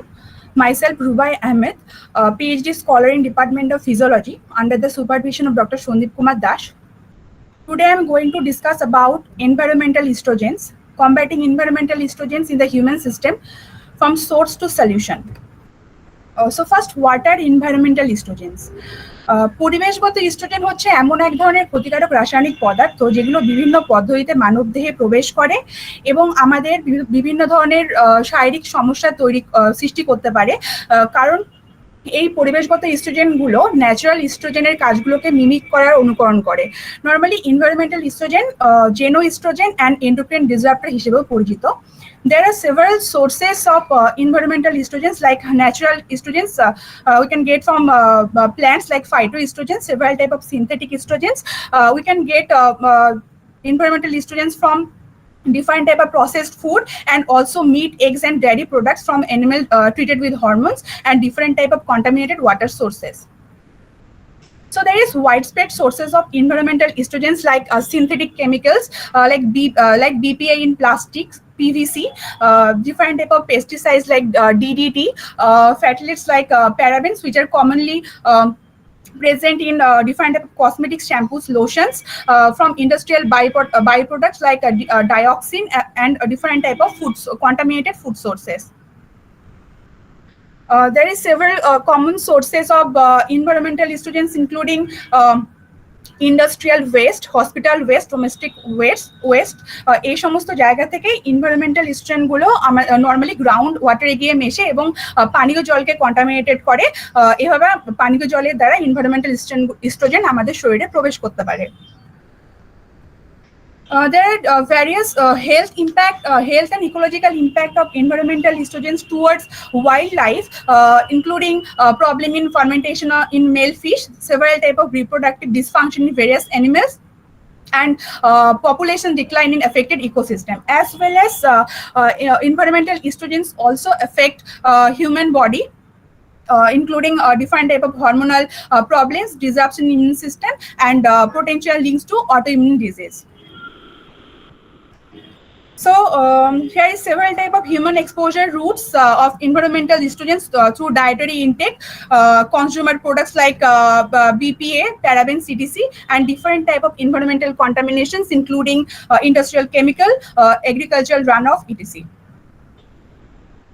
There is the overall health risk of environmental estrogens towards human body, including hormonal imbalance, reproductive issue both in male and female, increased risk of certain cancers, neurological problems, and several metabolic disorder. Several researchers stated that environmental estrogens are more dangerous towards female body comparing with male body. There are several health effects of females, like hormonal imbalance, including PCOS, PCOD, defined reproductive disorder, including infertility, birth defects, different type of risk of cancer like breast cancer, liver cancer, different type of thyroid dysfunction, including obesity, diabetes, and several neurological effects, including ADHD, autism, etc. So polycystic ovary syndrome, which is commonly known as PCOS, is a major side effect of environmental estrogen exposure. environmental estrogen disrupt the hypothalamic pituitary ovarian axis and also interfering with steroid hormone production, and which resulting several hormonal imbalance in female body, like elevated androgen, irregular menstrual cycle, and it also affects ovarian function. These genoestrogens also have crucial effect in human reproductive system, like including infertility, birth defects, and other developmental abnormalities, both in male and female. In case of male, these chemicals disrupt the function of hypothalamus and also inhibits the circulating hormones released from Sertoli cells. And in case of females, it generates inflammation in female reproductive system by reactive oxygen species, which and resulting DNA damage of oocyte, less production of progesterone, and weak embryo attachment in during pregnancy. These genoestrogens also leads to several cancer risks, including breast cancer, prostate, testicular, liver, and different type of skin cancers. In case of cancer, these genoestrogens like EDC, BPA, DDT binds with the nuclear hormone receptors such as ERS, ARS, retinoid receptor, and prolactin receptors, and disrupting their signaling, as well as these genoestrogens also bind with non-nuclear receptors, including non-steroid receptors, resulting several morphological changes in cell, reproductive system alteration, and genetic expression alteration in cells, which is the reason of occurring several cancer. There are several neurological problems related with these genoestrogens, including ADHD, autism, etc. In case of neurological disorder, these genoestrogens bind with the estrogen receptor like alpha and beta and disrupt their function, results compromised blood-brain barrier permeability, neuroinflammation, and reduction in brain-derived neurotrophic factor B, D, and F. These chemicals are also related with several types of metabolic disorder, including obesity, insulin resistant, and type 2 diabetes. In case of metabolic disorder, these chemicals deregulate the activity of hypothalamus and pituitary, resulting several thyroid dysfunction, beta cell dysfunction, and also create problems in fetal growth during pregnancy. These genoestrogens are also have several adverse effects during pregnancy on bone health of the fetus, like problem in inhibition of differentiation of bone cells, decrease bone mineral density, alter IGF receptor expression and binding, and inhibit apoptosis, which all these leads critical issues. All these lead to critical issues during fetal development. There are several numerous elevated risk to several population for these environmental estrogens to pregnant women, infant, and children because they are immunocompromised, as well as several individuals working in the industries involving or exposed with pesticides, plastics, or several type of chemicals. Dietary intervention. Diet plays a crucial role in managing and reducing the impact of environmental estrogens. So we have to maintain a proper diet by having organic and locally sourced foods which are rich with antioxidant, liver supporting food, and a balanced whole food to help us to let food be our medicine. We have to eat different type of organic and locally sourced food because they are less exposed with chemicals, they are full dense with nutrients, and a good economic and environmental impact. As I know, the liver is a vital organ for detoxification, nutrient storage, and metabolism. So we have to take care of our liver by eating different type of cruciferous vegetables, including broccoli, cauliflower, cabbage, sprouts, etc. These vegetables can lead to improved liver biomarkers, indicating enhanced liver performance and protection against several type of liver damage. For maintaining a good balanced diet, we have to take whole grains, which is the foundation of sustained energy. We have to take several types of lean essential for muscle repair, as well as several types of fruits and vegetables to fulfill our vitamin and mineral uptake, as well as several type of healthy fats which supports our nutrient absorption. With maintaining a good diet, side by side, we have to modify our lifestyle also by reducing stress through meditation and exercise. We have to enhance our physical activity to boost our metabolism and promote detoxification, as well as we have to prioritize our sufficient sleep, and we have to avoid smoking and limit alcohol consumption to reduce toxic load of our body, in our body. So supplements and natural remedies.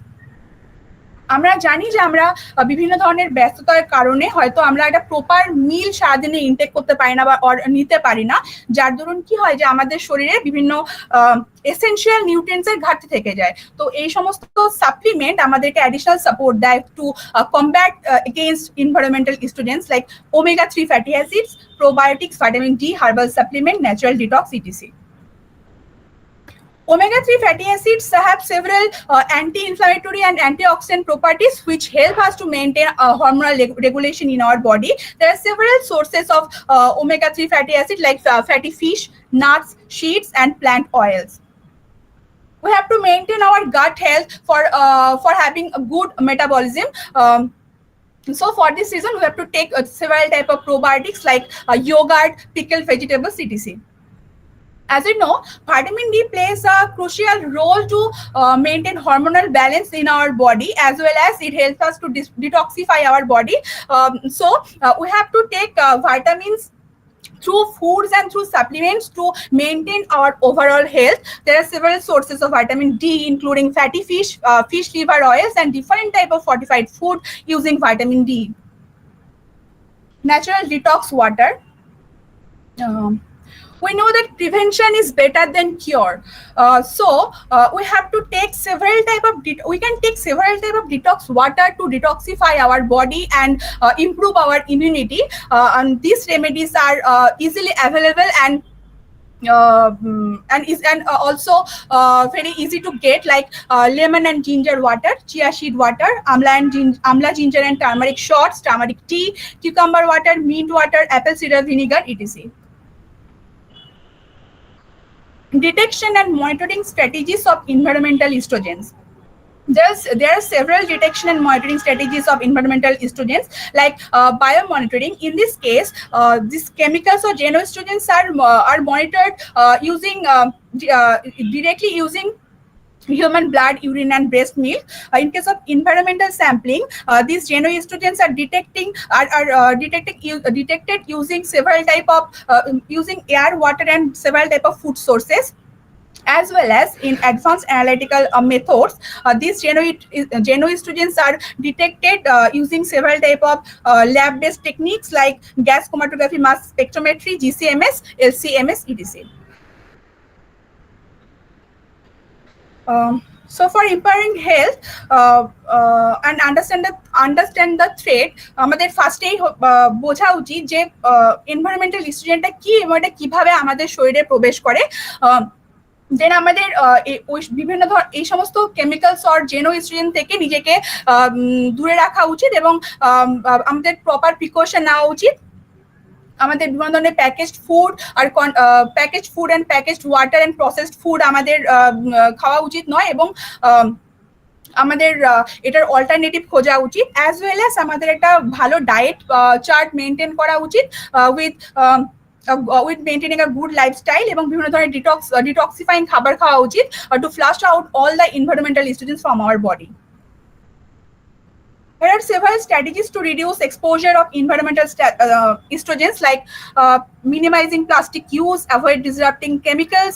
We have to choose organic and hormone-free foods, and we have to take care about proper pharmaceutical disposal.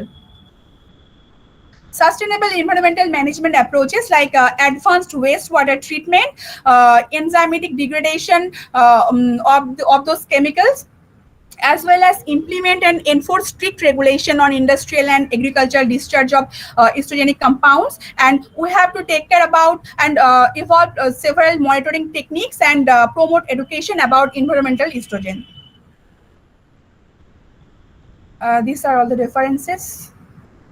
these are all the links used in the PPT. Thank you. ধন্যবাদ রুবাই, খুব সুন্দর একটি টপিকের ওপর তুমি বললে এবং তোমার স্লাইডগুলো খুব সুন্দর ছিল। Thank you, sir. Professor Vivekananda Mondal এর আগে স্যার বলেছিলেন জেনোবায়োটিক্স এর ওপর, আজকে এনভায়রনমেন্টাল এস্ট্রোজেন এবং তার এফেক্ট এবং তার সোর্সেস শুনতে শুনতে স্যারের কথাটাও মনে পড়ছিল। আমাদের চারপাশে যে বাতাস, জল সবকিছু কি পরিমাণ দূষিত হয়ে রয়েছে এবং আমরা কতটা রিস্কের মধ্যে বেঁচে রয়েছি সেটাকে আবার তুলে ধরার জন্য রুবাইকে আবার ধন্যবাদ জানাই।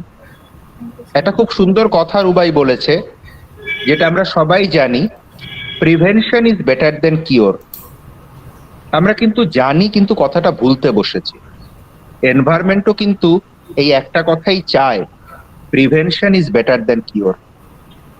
আজকের আমার মনে হয় রুবাইয়ের প্রেজেন্টেশনের সব থেকে বড় টেক অ্যাওয়ে মেসেজই এটা। আমাদের ইমিডিয়েটলি ভাবতে হবে যে আমরা এই সমস্যাগুলো থেকে কিভাবে আমাদের এনভায়রনমেন্টকে, আমাদেরকে সুরক্ষা রাখতে পারি। ধন্যবাদ রুবাই আবার তোমাকে এত সুন্দর প্রেজেন্টেশন দেওয়ার জন্য। আমি তোমাকেও রিকোয়েস্ট করব একটু আমাদের সাথে থাকতে, আমাদের শেষ বক্তার বক্তব্য শুনে আমাদের যদি কোনো শ্রোতার কোনো প্রশ্ন থাকে আমরা একসাথে নেব। এবার আজকের আমাদের এই প্রোগ্রামের শেষ বক্তা এবং আমাদের এই অনলাইন লেকচার সিরিজেরও শেষ বক্তা, আমাদের উদ্ভিদবিদ্যা বিভাগের গবেষক ছাত্র শ্রী গণপতি বসাককে অনুরোধ করব তার বক্তব্য পেশ করার জন্য। গণপতি। হ্যাঁ স্যার, শোনা যাচ্ছে আমার কথা? হ্যাঁ শোনা যাচ্ছে, একটু ইকো হচ্ছে, তুমি কি? হ্যাঁ স্যার, শোনা যাচ্ছে ঠিকঠাক? হ্যাঁ একটু ইকো হচ্ছে। Eco sir? একটু আমার মনে হয় স্পিকারটার মানে ইয়ে মাউথ পিসটা বা যেখানে বলছে একটু কাছে বলো। হ্যাঁ স্যার, শোনা যাচ্ছে এবার? হ্যাঁ হ্যাঁ হ্যাঁ শোনা যাচ্ছে, শোনা যাচ্ছে, ঠিক আছে। স্যার স্ক্রিন শো হচ্ছে? হ্যাঁ প্রেজেন্টেশনটা শো করো। হ্যাঁ ফুল স্ক্রিনে যাও, একবার একটু স্লাইডটা চেঞ্জ করো। হ্যাঁ খুব সুন্দর, এবার শুরু করো গণপতি। হ্যাঁ নমস্কার, শুভ সন্ধ্যা সকলকে। আমি Ganapati Basak, PhD research scholar, department of botany, university of Gour, Banga. World Environment Day celebration উপলক্ষে উইকলি যে লেকচার সিরিজ চলছে, সেই লেকচার সিরিজে আমি আজ অংশগ্রহণ করতে পেরে আনন্দিত। তো আমি আমার রিসার্চের কিছু অংশ আপনাদের সামনে প্রেজেন্ট করতে চলেছি। আমার প্রেজেন্টেশনের টাইটেল হলো Melatonin-Mediated Modulation of Physiological Events of Salt Stress Tolerance in Sunflower, Helianthus annuus। বর্তমানে বিশ্বব্যাপী স্যালিনিটি বা লবণাক্ততা একটি বড় সমস্যা। তার ফলে আমরা যেমন হ্যাম্পার হচ্ছি বা এফেক্টেড হচ্ছি, সেই সঙ্গে উদ্ভিদ জগৎ, বিশেষ করে উদ্ভিদ জগৎ এবং প্রাণী জগৎও তারাও এফেক্টেড হচ্ছে। এফএও এর রিপোর্ট অনুযায়ী মাটিতে স্যালিনিটির ফলে প্রতি বছর 1.5 মিলিয়ন হেক্টর কৃষি জমি উৎপাদন হারায় এবং 46 মিলিয়ন হেক্টর পর্যন্ত উৎপাদন ক্ষমতা হ্রাস পাচ্ছে। সাধারণত দুটি উপায়ে এই লবণাক্ততা বৃদ্ধি পাচ্ছে, একটি হলো ন্যাচারাল ফ্যাক্টর, অন্যটি হলো অ্যানথ্রোপোজেনিক ফ্যাক্টরস। ন্যাচারাল ফ্যাক্টরসের মধ্যে rising sea levels, heavy rainfalls, coastal inundation এইসবের ফলে, এবং অ্যানথ্রোপোজেনিক কিছু ফ্যাক্টর যেমন এক্সেসিভ ফার্টিলাইজার আমরা ইউজ করছি কৃষি জমিতে, আনসাস্টেনেবল ইরিগেশন, আমরা ঠিকঠাক জল কম বেশি দিচ্ছি সেগুলোর ফলে, এবং গাছপালা কেটে দিচ্ছি যার ফলে ডিফরেস্টেশন হয়ে যাচ্ছে, এবং ইন্ডাস্ট্রিয়াল ইফ্লুয়েন্স যেমন সেখান থেকে তৈরি আবর্জনা, সেগুলোর ফলে মাটিতে লবণাক্তর পরিমাণ বৃদ্ধি পাচ্ছে। তো আমাদের ভারতবর্ষ প্রায় অনেক কোটি স্টেট এই সল্ট অ্যাফেক্টেড। তার মধ্যে সবচেয়ে বেশি অ্যাফেক্টেড উত্তরপ্রদেশ, যেটা পার্সেন্টেজ 15.1%, তারপরেই গুজরাট 14.1%, রাজস্থান 13%, অন্ধ্রপ্রদেশ 9.4%, আমাদের ওয়েস্ট বেঙ্গলও কিছুটা একটু কম, তবুও অনেকটাই বেশি সেই রেসপেক্টে, অন্যান্য স্টেটের রেসপেক্টে 9.3%। এছাড়াও আছে মহারাষ্ট্র, পাঞ্জাব, হরিয়ানা, কর্ণাটক, উড়িষ্যা, বিহার, তামিলনাড়ু, মধ্যপ্রদেশ এবং Kerala. Food and agriculture organisation সল্টকে বা সয়েলকে তিনটি ভাগে ভাগ করেছে। একটি হলো healthy soils, then saline soils এবং অন্যটি হলো সোডিক সয়েল। হেলদি সয়েলটা কি? এর মধ্যে নিউট্রিয়েন্টস ব্যালেন্স থাকবে, গুড অ্যান্ড স্টেবল এগ্রিগেটস থাকবে, অ্যাভেলেবেল ওয়াটার প্রেজেন্স থাকবে, রিচ বায়োডাইভার্সিটি এবং সেই সঙ্গে বেশ কিছু মিনারেল যেমন zinc, copper, magnesium, manganese, phosphorus, sulphur, iron, nickel, sodium, পটাশিয়ামও থাকবে। এরপরে স্যালাইন সয়েল, যার মধ্যে ক্যালসিয়াম, ক্লোরিন, বাইকার্বনেট, ম্যাগনেসিয়াম এইসব অবস্থান করছে এবং নিউট্রিয়েন্টস ইমব্যালেন্স দেখা দেয়, less biodiversity, less water available and last sodic soils. এর মধ্যে শুধুমাত্র সোডিয়াম আয়নই অবস্থান করে এবং এটাতে লেস বায়োডাইভার্সিটি, নিউট্রিয়েন্ট ইমব্যালেন্স দেখা দেয়।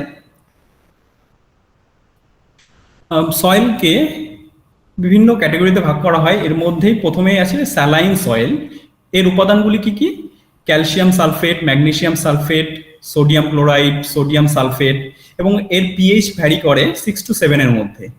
এবং এরপরেই স্যালাইন সোডিক সয়েল, যার মধ্যেই আছে sodium chloride, calcium sulphate, magnesium sulphate, যার পিএইচ 8.5 এর মধ্যেই থাকে। এবং লাস্ট সোডিক সয়েল, যেটার মধ্যে সবচেয়ে বেশি পরিমাণ থাকে NaCl, সোডিয়াম ক্লোরাইড, এবং যেটি প্লান্টের ক্ষেত্রে খুবই ক্ষতিকারক এবং এর পিএইচ 8.5 to 12 হয়ে যায়। এবং এই স্যালিনিটিকে আমরা আরেকটি ভাগে ভাগ করতে মানে ক্লাসিফাই করতে পারি ইলেকট্রিক্যাল কন্ডাক্টিভিটি মেজারমেন্ট দ্বারা।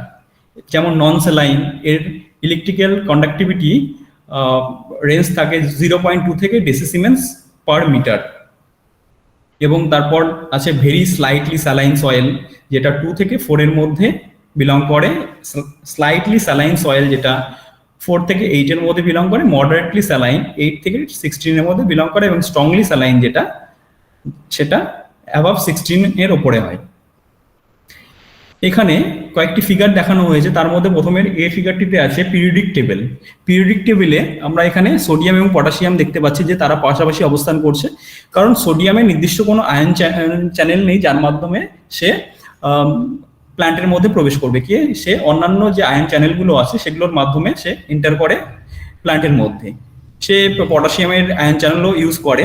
এবং ফিগার বিতে সোডিয়াম আয়ন এবং পটাশিয়াম আয়ন তারা তৈরি করছে একটা উপাদান বা একটা অণু, যেটা আমরা NaCl বলছি, এবং এটারই ক্রিস্টাল স্ট্রাকচার দেখিয়েছি ফিগার সিতে। এবার আসি সানফ্লাওয়ার এর উপরে। সানফ্লাওয়ার হলো একটি অয়েল সিড ক্রপ, যেটা আমাদের জন্য খুবই গুরুত্বপূর্ণ। এর অরিজিন হয়েছিল নর্থ আমেরিকাতে এবং হাইয়েস্ট প্রোডাকশন হয় ইউক্রেনে, যেটা 15060,000 টনস পার ইয়ার, এবং ভারতবর্ষে প্রোডাকশনের দিক থেকে 14th র্যাঙ্ক করে। এবং এই যে সানফ্লাওয়ার অয়েল বা অয়েল সিড ক্রপ, সেটি 4th র্যাঙ্ক করে অন্যান্য অয়েল সিড ক্রপের পরেই উৎপাদনের দিক থেকে। এবং ইকোনমিক ইম্পর্টেন্স আছে এর, কারণ এর মধ্যে প্রচুর পরিমাণে ফ্যাটি অ্যাসিড থাকে, স্পেশালি ওলেইক অ্যাসিড। এটা আমাদের শরীরের জন্য খুবই ভালো। এবং এছাড়াও আছে লিনোলেইক অ্যাসিড, পামিটিক অ্যাসিড। এবং নিচে ফিগারটিতে কিভাবে সানফ্লাওয়ার ডোমেস্টিকেশন এবং কাল্টিভেশন হচ্ছে সেটা দেখানো হচ্ছে। 15th সেঞ্চুরিতে এটা নর্থ আমেরিকাতে অরিজিন হয়েছিল, এরপর এখান থেকে স্পেনে যায়, স্পেন থেকে ইউক্রেন, ইউনাইটেড কিংডম এবং সেখান থেকে রাশিয়া থেকে আবার চলে আসে USA এবং কানাডাতে, এবং সেটা ইন্ডাস্ট্রিয়ালাইজড হওয়ার পর ফার্দার সে বিশ্বব্যাপী ছড়িয়ে পড়ে।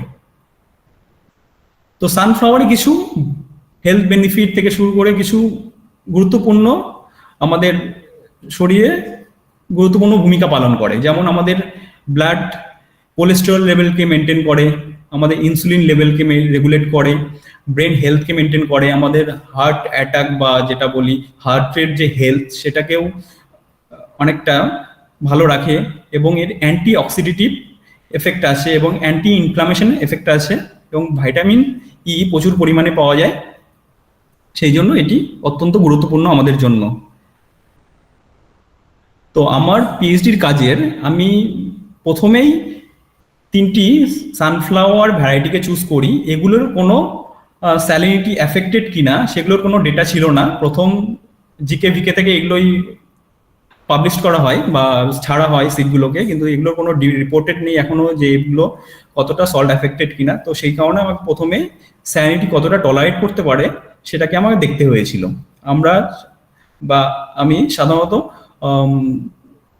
40 মিলিমোল থেকে 200 মিলিমোল পর্যন্ত NaCl দিয়ে চেক করেছিলাম যে কোন কনসেন্ট্রেশনটা এ টলারেট করতে পারছে। তো এখানে KBSH 78, KBSH 88 এবং KBSH 90 3টি ভ্যারাইটি নিয়েছিলাম এবং এর কিছু গ্রোথ অ্যাট্রিবিউটস আমি দেখেছি, যেমন lateral root number, leaf number. এখানে গ্রিন কালার শো করছে leaf number, lateral root show করছে এই গ্রে কালার, এবং primary root length, shoot length, যেমন প্রাইমারি রুট লেন্থ শো করছে রেড কালার এবং অরেঞ্জ কালার শো করছে শুট লেন্থ। দেখা যাচ্ছে যে কনসেন্ট্রেশন বাড়ানোর সঙ্গে সঙ্গে সেগুলোর কিন্তু গ্রোথ অ্যাট্রিবিউটগুলো ফল করছে। এখানে সোডিয়াম পটাশিয়াম কন্টেন্ট কতটা পরিমাণ কোন পার্টিকুলার অর্গানে ডিপোজিট হচ্ছে বা অ্যাকুমুলেট হচ্ছে সেটা আমরা দেখতে পেয়েছি, এই টেবিলে দেখানো হয়েছে এটা। দেন সোডিয়াম পটাশিয়াম রেশিও, এখানেও দেখা যাচ্ছে যে কনসেন্ট্রেশন বাড়ানোর সঙ্গে সঙ্গে সোডিয়াম পটাশিয়াম রেশিওটাও বৃদ্ধি পাচ্ছে। এরপরে এসে ইলেকট্রোলাইটিক লিকেজ আমরা চেক করেছিলাম প্রথমে 3টি ভ্যারাইটির উপরে। তাতে দেখা যাচ্ছে যে এটাতেও কি হচ্ছে, কনসেন্ট্রেশন বাড়ানো হচ্ছে যত সল্টের, ততই তার সেল ড্যামেজ হচ্ছে দ্বারা প্রকাশ, ইলেকট্রোলাইটিক লিকেজ দ্বারা প্রকাশ বা বলতে পারি আমরা। এরপরে আসি যে আমরা যে স্যালিনিটিকে এটাকে মিটিগেট করার জন্য একটা বায়োমলিকিউলকে নেই যেন সে স্যালিনিটিকে টলারেট করতে পারে। তো মেলাটোনিন হলো এমন একটি বায়োমলিকিউল যেটা কে এখনো পর্যন্ত সায়েন্টিস্টরা হরমোন হিসেবে আখ্যা দেয়নি, বাট সেটা নিয়ে গবেষণা চলছে এবং এটার রিসেন্টলি একটি রিসেপ্টর পাওয়া গেছে, ফাইটোমেলাটোনিন রিসেপ্টর 1, যেটা প্ল্যান্টের ক্ষেত্রে পাওয়া গেছে এবং ফার্স্ট রিপোর্টেড হয়েছিল 1958-এ বোভাইন পিনিয়াল গ্ল্যান্ডে এবং প্ল্যান্টের ক্ষেত্রে ডিসকভার্ড হয়েছিল 1995-এ। এবং এটি একটি অ্যাম্ফিপ্যাথিক বায়োমলিকিউল, কোল্ড টেম্পারেচারে স্টেবল হয়। ওকে, ফিগার এ, এখানে আমরা এই মেলাটোনিনের একটি কেমিক্যাল স্ট্রাকচার দেখিয়েছি। এর দুই প্রান্তে আমরা দুটো দেখতে পাচ্ছি রস স্ক্যাভেঞ্জিং গ্রুপ। এটি কি করে, এটি বিভিন্ন রকম যে রিঅ্যাক্টিভ অক্সিজেন আছে সেগুলোকে নিউট্রালাইজ করে এবং এই মেলাটোনিন বায়োমলিকিউল বিভিন্ন রকম স্ট্রেস এফেক্টকে মিটিগেট করে, যেমন স্যালিনিটি, ডট স্ট্রেস, এসব। এরপরে মেলাটোনিন বায়োসিনথেসিস হচ্ছে প্ল্যান্টে একটি গুরুত্বপূর্ণ অ্যামাইনো অ্যাসিড, যেটি হলো ট্রিপ্টোফ্যান থেকে ট্রিপ্টামাইন, দেন সেখান থেকে সেরোটোনিন প্রডিউস হচ্ছে এবং সেরোটোনিন থেকে মেলাটোনিন ক্রিয়েট হচ্ছে। এবং ফিগার সিতে আমরা দেখতে পাচ্ছি বর্তমানে লাস্ট আমি 20 বছরে একটা ডেটা প্রকাশ করেছি বা দেখিয়েছি এখানে, যে রিসার্চ মেলাটোনিনের ওপরে কি হারে বৃদ্ধি পাচ্ছে। মানে দিন যত বাড়ছে মেলাটোনিনের ওপর কিন্তু কাজ প্রচুর পরিমাণে শুরু হয়েছে। এবং এরপরেই আমরা সল্ট কে চুজ করি, দুটো কনসেন্ট্রেশন এখান থেকে আমরা চুজ করেছিলাম, 80 এবং 120 মিলিমোল, এবং এই সঙ্গে আমরা 5টি মেলাটোনিন সাপ্লিমেন্টেশন দিয়েছিলাম, যেমন একটি 15, 50, 150, 300 and 600 মাইক্রোমোলার মেলাটোনিনকে আমরা ফোলিয়ার স্প্রে এবং সয়েল ইরিগেশনের মাধ্যমে অ্যাপ্লাই করেছিলাম। এখানে আমরা অ্যাডিশনাল আরেকটি ভ্যারাইটিকে ইনক্লুড করি, KBSH 78, 85 তো ছিলই, সেই সঙ্গে 90ও ছিল, সেই সঙ্গে আমরা অ্যাডিশনাল করি KBSH 88। তো এখানে দেখা যাচ্ছে যে 90 যেটা খুব টলারেট করতে পারছে না বা মেলাটোনিনেও খুব একটা এফেক্টিভ হচ্ছে না, এবং এর sodium potassium content root, stem এবং লিফে কতটা যাচ্ছে। এবং এখান থেকেও আমরা তিনটে কনসেন্ট্রেশন চুজ করেছিলাম, 50 150 এবং 300 মাইক্রোমোলার মেলাটোনিন, এবং সেগুলোর আমরা কিছু অ্যানালাইসিস করেছিলাম, যেমন সোডিয়াম পটাশিয়াম কন্টেন্ট কতটা কোথায় আছে লিভ স্টেম এবং রুটে, 4টে ভ্যারাইটির সোডিয়াম পটাশিয়াম। এটা হলো এখানে দেখিয়েছি 88 এবং 90-র সোডিয়াম পটাশিয়াম কন্টেন্ট, এবং এখানে সোডিয়াম পটাশিয়াম রেশিও দেখা যাচ্ছে বৃদ্ধি পাচ্ছে, কনসেন্ট্রেশনে কোথাও ফ্ল্যাকচুয়েট করছে লিভ স্টেম এবং রুটে। গ্রোথ অ্যাট্রিবিউটস আমরা দেখেছি, যেমন leaf number, lateral root number, primary root length, shoot length, 4টি ভ্যারাইটিরই। তো 3টি ভ্যারাইটি আমরা দেখেছিলাম, যেহেতু KBSH 90 মানে গ্রোথ রিটার্ডেশন হয়েছিল, সেই কারণে আমরা ওই ডেটাটি এখানে দেখাতে পাইনি। এবং ফাইনালি আমরা এখান থেকে দুটো মেলাটোনিন কনসেন্ট্রেশনকে চুজ করেছিলাম যেগুলো এফেক্টিভ, একটি হলো 50 এবং অন্যটি হলো 150 মাইক্রোমোলার মেলাটোনিন, এবং দুটো সল্ট কনসেন্ট্রেশন যেটা 80 মিলিমোলার এবং 120 মিলিমোলার। এখান থেকে আমরা বলতে পারি melatonin differentially regulates sodium potassium accumulation and long distance transport of sodium in the presence of melatonin varietal response show করছে to NaCl stress and melatonin supplementation exhibit differences in terms of growth and ion homeostasis. KBSH 90 comparatively shows poor response to melatonin supplementation, and KBSH 78, 85, 88 show improved response to NaCl stress. এরপরেই আমরা আসি আমার main টপিকে, সেটা হলো আমরা seed priming করেছিলাম। এর আগে আমরা দেখলাম যে মেলাটোনিন সাপ্লিমেন্টেশন করেছিলাম আমরা ফোলিয়ার স্প্রে এবং সয়েল ইরিগেশন দ্বারা, কিন্তু এটা ছিল খুবই কস্টলি, কারণ বারবার আমরা ফোলিয়ার স্প্রে বা সয়েলে মেলাটোনিন অ্যাপ্লাই করছি, যেহেতু মেলাটোনিন একটি কস্টলি কেমিক্যাল, তো আমাদের কস্ট বেশি পড়ে যাচ্ছে। তো তখন আমরা ভাবলাম কেননা আমরা এটা সিঙ্গেল টাইম ইউজ করতে পারি, সিঙ্গেল টাইম ইউজ করে তার এফেক্ট আমরা দেখি। তো আমরা সিড প্রাইমিং করেছিলাম মেলাটোনিন দ্বারা। মেলাটোনিন 1:5 রেশিওতে 1 গ্রাম সিডের সঙ্গে ধরুন 5 ml 50 মাইক্রোমোলার এবং 150 মাইক্রোমোলার দুটো দিয়ে আমরা দেখেছিলাম, যদিও সেখান থেকে আমরা 50 মাইক্রোমোলার মেলাটোনিনটাকেই সিলেক্ট করেছি। সিলেক্ট করে সেগুলোকে আমরা ইমবাইব করার জন্য ইমবাইব করে সেটাকে জার্মিনেশন করিয়েছিলাম 48 আওয়ার পর্যন্ত। 48 আওয়ার পর আমরা ট্রান্সপ্লান্ট করেছিলাম সয়েলে। তো 20 ডেজ আফটার আমরা কিছু সয়েল প্যারামিটার গুলো দেখেছিলাম যে মেলাটোনিন দিয়ে তার কি কি এফেক্ট হচ্ছে, যদিও আমরা এখানে শুধুমাত্র সল্ট এবং সল্টের রেসপেক্টে মেলাটোনিন কি এফেক্ট করছে এই দুটো রেজাল্টকেই এক্সপ্লেন করব, কারণ এটি গুরুত্বপূর্ণ এই দুটি ট্রিটমেন্টই। তো দেখা যাচ্ছে সয়েল ইলেকট্রিক্যাল কন্ডাক্টিভিটি কিন্তু মেলাটোনিন দিয়ে, সল্টের রেসপেক্টে মেলাটোনিন দিয়ে কিন্তু কিছুটা ফল করছে। সেইভাবে সোডিয়াম পটাশিয়ামটাও কিন্তু ফল করছে দেখতে পাচ্ছি আমরা সল্টের রেসপেক্টে S+ মেলাটোনিনে। তারপর সয়েলের পিএইচটাও কিন্তু ফল করে যাচ্ছে, এবং রুট থেকে যে প্রোটন এক্সট্রুশন হয় সেটাও আমরা দেখেছি, সেখানেও প্রায় যেটা সোডিয়াম অর্থোভ্যানাটেট এটিপিএস ইনহিবিটর, সেটা উইদাউট ইনহিবিটর সেটা দিয়েও দেখা যাচ্ছে কি ফল করছে, উইথ ইনহিবিটর দিচ্ছি যখন তখন প্রায় সেম থাকছে বা পার্শিয়াল ইনক্রিজ হচ্ছে। এখানে কিছু গ্রোথ প্যারামিটার দেখানো হয়েছে ফিগার এতে। ফিনোটাইপিক যে স্ট্রাকচারটা বা প্ল্যান্টগুলোকে দেখতে পাচ্ছি, control plus melatonin, salt plus melatonin. তো সল্ট প্লাস মেলাটোনিন দিয়ে দেখছি সিড জার্মিনেশন রেট এবং জার্মিনেশন পোটেনশিয়াল দুটোই কিন্তু পার্শিয়ালি ইনক্রিজ হচ্ছে, সিগনিফিক্যান্ট কোনো ডিফারেন্স না থাকলেও পার্শিয়াল ইনক্রিজ হচ্ছে। এরপর টিস্যু ওয়েট, সেই টিস্যু ওয়েটের ক্ষেত্রেও দেখা যাচ্ছে কিন্তু লিভ স্টেম এবং রুটের ক্ষেত্রে পার্শিয়াল টিস্যু ওয়েট বৃদ্ধি পাচ্ছে, এবং leaf number, lateral root number, leaf area এগুলো পার্শিয়ালি ইনক্রিজ হচ্ছে।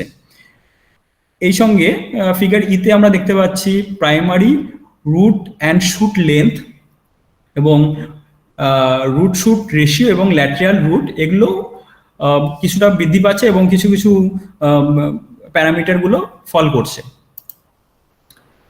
এখানে সোডিয়াম পটাশিয়াম কন্টেন্ট কতটা অ্যাকুমুলেশন হচ্ছে এবং সালফার কতটা অ্যাকুমুলেট হচ্ছে এটা আমরা দেখতে পাচ্ছি।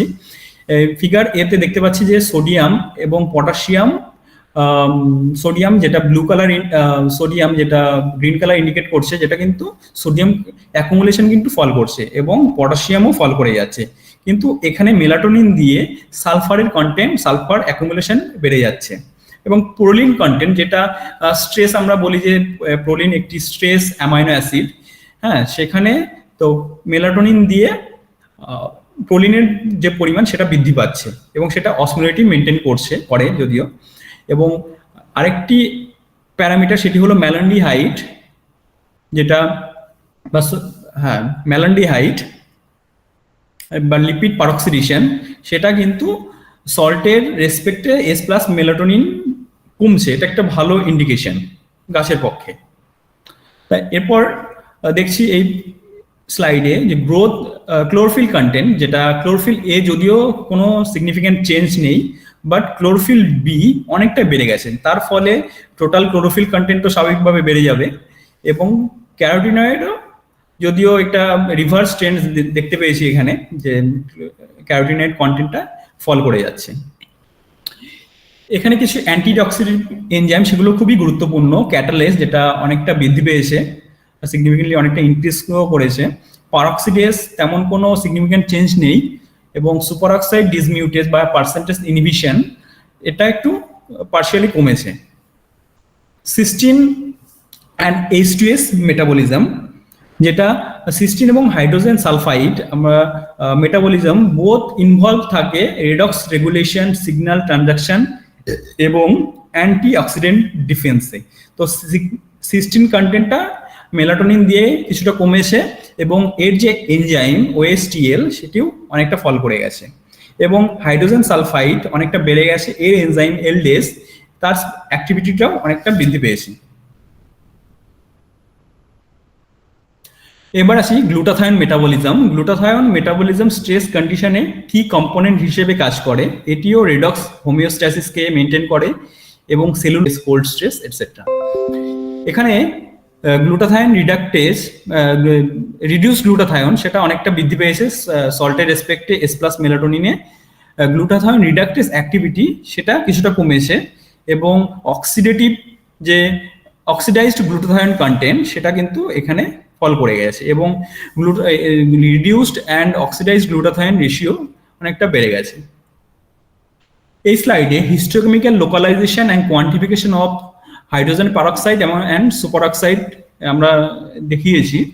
তো এগুলো লিফের ডিএবি স্টেনিং করেছি, ডিএবি স্টেনিং করে আমরা H2O2 দেখেছি এবং সেখান থেকে আমরা লিফ এবং রুটের কতটা পরিমাণ H2O2 অ্যাকুমুলেট হচ্ছে সেটা আমরা দেখিয়েছি। লিফের ক্ষেত্রে যদিও সল্ট প্লাস মেলাটোনিনে H2O2 কন্টেন্ট বেড়ে যাচ্ছে হাইড্রোজেন পারঅক্সাইড, এবং রুটের ক্ষেত্রে তেমন কোনো চেঞ্জ হচ্ছে না।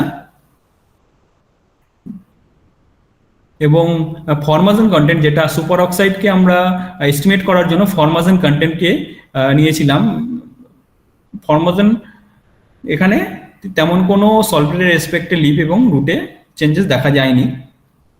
এবার আসি কিছু আমরা ফ্লুরোসেন্স লোকালাইজেশন করেছিলাম হাইড্রোজেন সালফাইড এবং নাইল রেডের, তো কিছু কটিলিডনের ওপরে, কটিলিডনাস লিফের ওপরে। তো ফিগার এতে যেটা আমরা H2S localisation, H2S fluorescence localisation দেখিয়েছি, যে সল্টের রেসপেক্টে এস প্লাস মেলাটোনিন, যেটা মেলাটোনিনে, সেখানে H2S ফ্লুরোসেন্স অ্যাক্টিভিটি বেড়ে যাচ্ছে এবং যেটা নাইল রেডের যে লোকালাইজেশন সেটা কিন্তু এস প্লাস এমটিতে কমছে ইন্টেন্সিটি।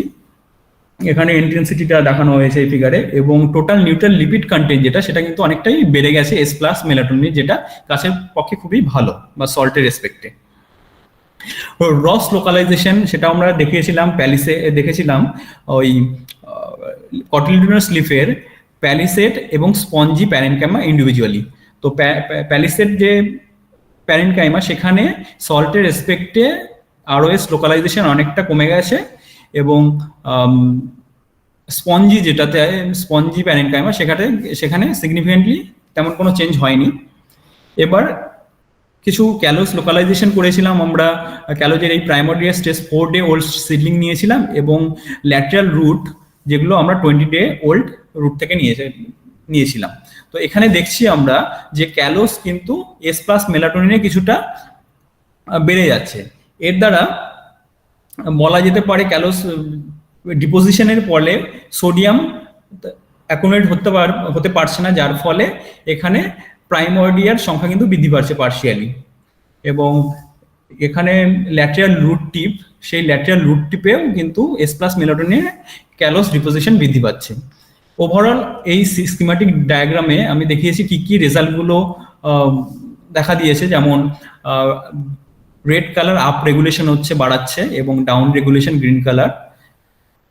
এখানে soil EC, pH, electrical conductivity, pH, sodium potassium কমছে, ল্যাটেরাল রুট নাম্বার বেড়ে যাচ্ছে, প্রাইমারি রুট লেন্থ কমছে, ক্যালোস ডিপোজিশন অনেকটা বেড়ে যাচ্ছে, রুট প্রোটন এক্সট্রুশন কমছে, জার্মিনেশন পোটেনশিয়াল, জার্মিনেশন রেটেও বাড়ছে, lateral root leaf area, shoot length, root length, lateral leaf number, total chlorophyll content, এগুলো বাড়ছে, ক্যারোটিনয়েড কমছে, এবং সেই সঙ্গে লং ডিস্টেন্স সোডিয়াম সেন্সিংও শো করছে। এবং এলিভেশন হচ্ছে H2S মেটাবলিজম, মডুলেশন হচ্ছে অ্যান্টিঅক্সিডেটিভ এনজাইমগুলো, যেমন এখানে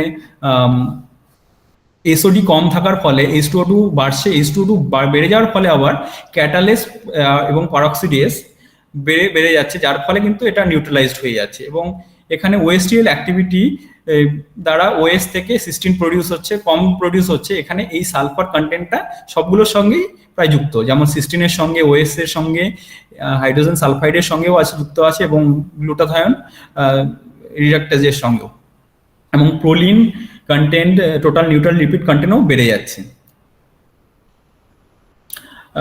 আমার এই কাজটি finally journal of plant physiology and বায়োকেমিস্ট্রিতে পাবলিশ হয়েছে, এবং আমারও আরও কিছু কাজ চলছে, যেগুলো আপ টু সিড স্টেজ পর্যন্ত মেলাটোনিন অ্যাপ্লাই করছি। এটা আমাদের কলেজের ছাদের উপরে করা হচ্ছে, এবং ফিল্ডেও আমরা কিছু এক্সপেরিমেন্ট করেছি, যদিও সেগুলো আমি এখানে দেখাইনি, এগুলোর কাজ চলছে। আমি অ্যাকনলেজ করছি ডিএসটি স্যারকে, এবং অসংখ্য ধন্যবাদ চন্দন বর্মন স্যার এবং সৌম্য মুখার্জি স্যার, আমার সুপারভাইজার এবং কো সুপারভাইজার। Thank you. ধন্যবাদ গণপতি, একটা খুব সুন্দর প্রেজেন্টেশন আমাদের সামনে তুলে ধরার জন্য। আমরা আমাদের আজকের বক্তৃতা সিরিজের শেষ অধ্যায়ে এসে উপস্থিত হয়েছি। একটাই দুঃখের যে আমাদের শ্রোতার সংখ্যাও খুব কমে গেছে।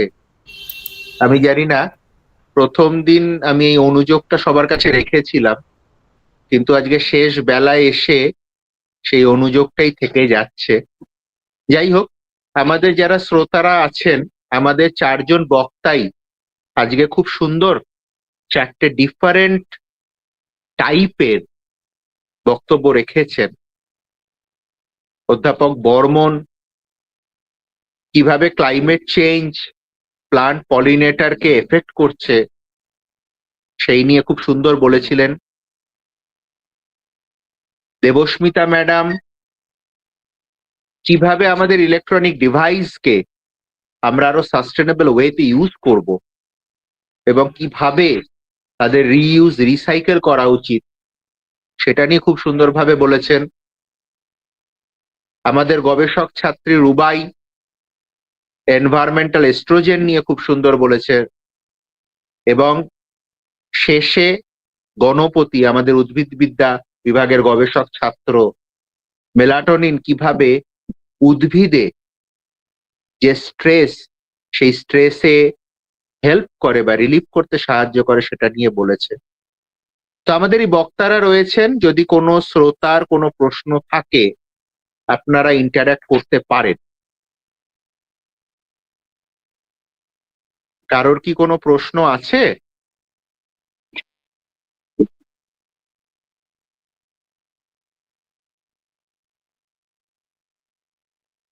আচ্ছা, আমার মনে হয় কারোর কোনো প্রশ্ন নেই। অলরেডি 10:30 বেজে গেছে। যদি কারোর কোনো প্রশ্ন না থাকে তাহলে আমরা আমাদের আজকের সেশনের শেষ অধ্যায়ে এসে উপস্থিত হয়েছি। আমাদের মধ্যে রয়েছেন প্রফেসর বিবেকানন্দ মণ্ডল, আমাদের সায়েন্স ফ্যাকাল্টির এক্স ডিন, বর্তমানে উদ্ভিদবিদ্যা বিভাগের প্রধান, এবং এই যে আমাদের সেলিব্রেশন বা এই lecture series, environment day lecture series, এই লেকচার সিরিজ গত বছর প্রফেসর মন্ডলের হাত দিয়েই শুরু হয়েছিল। এই বছর তিনি এবং ডক্টর সন্দীপ কুমার দাস দুজনে জয়েন্ট কনভেনার এই প্রোগ্রামের।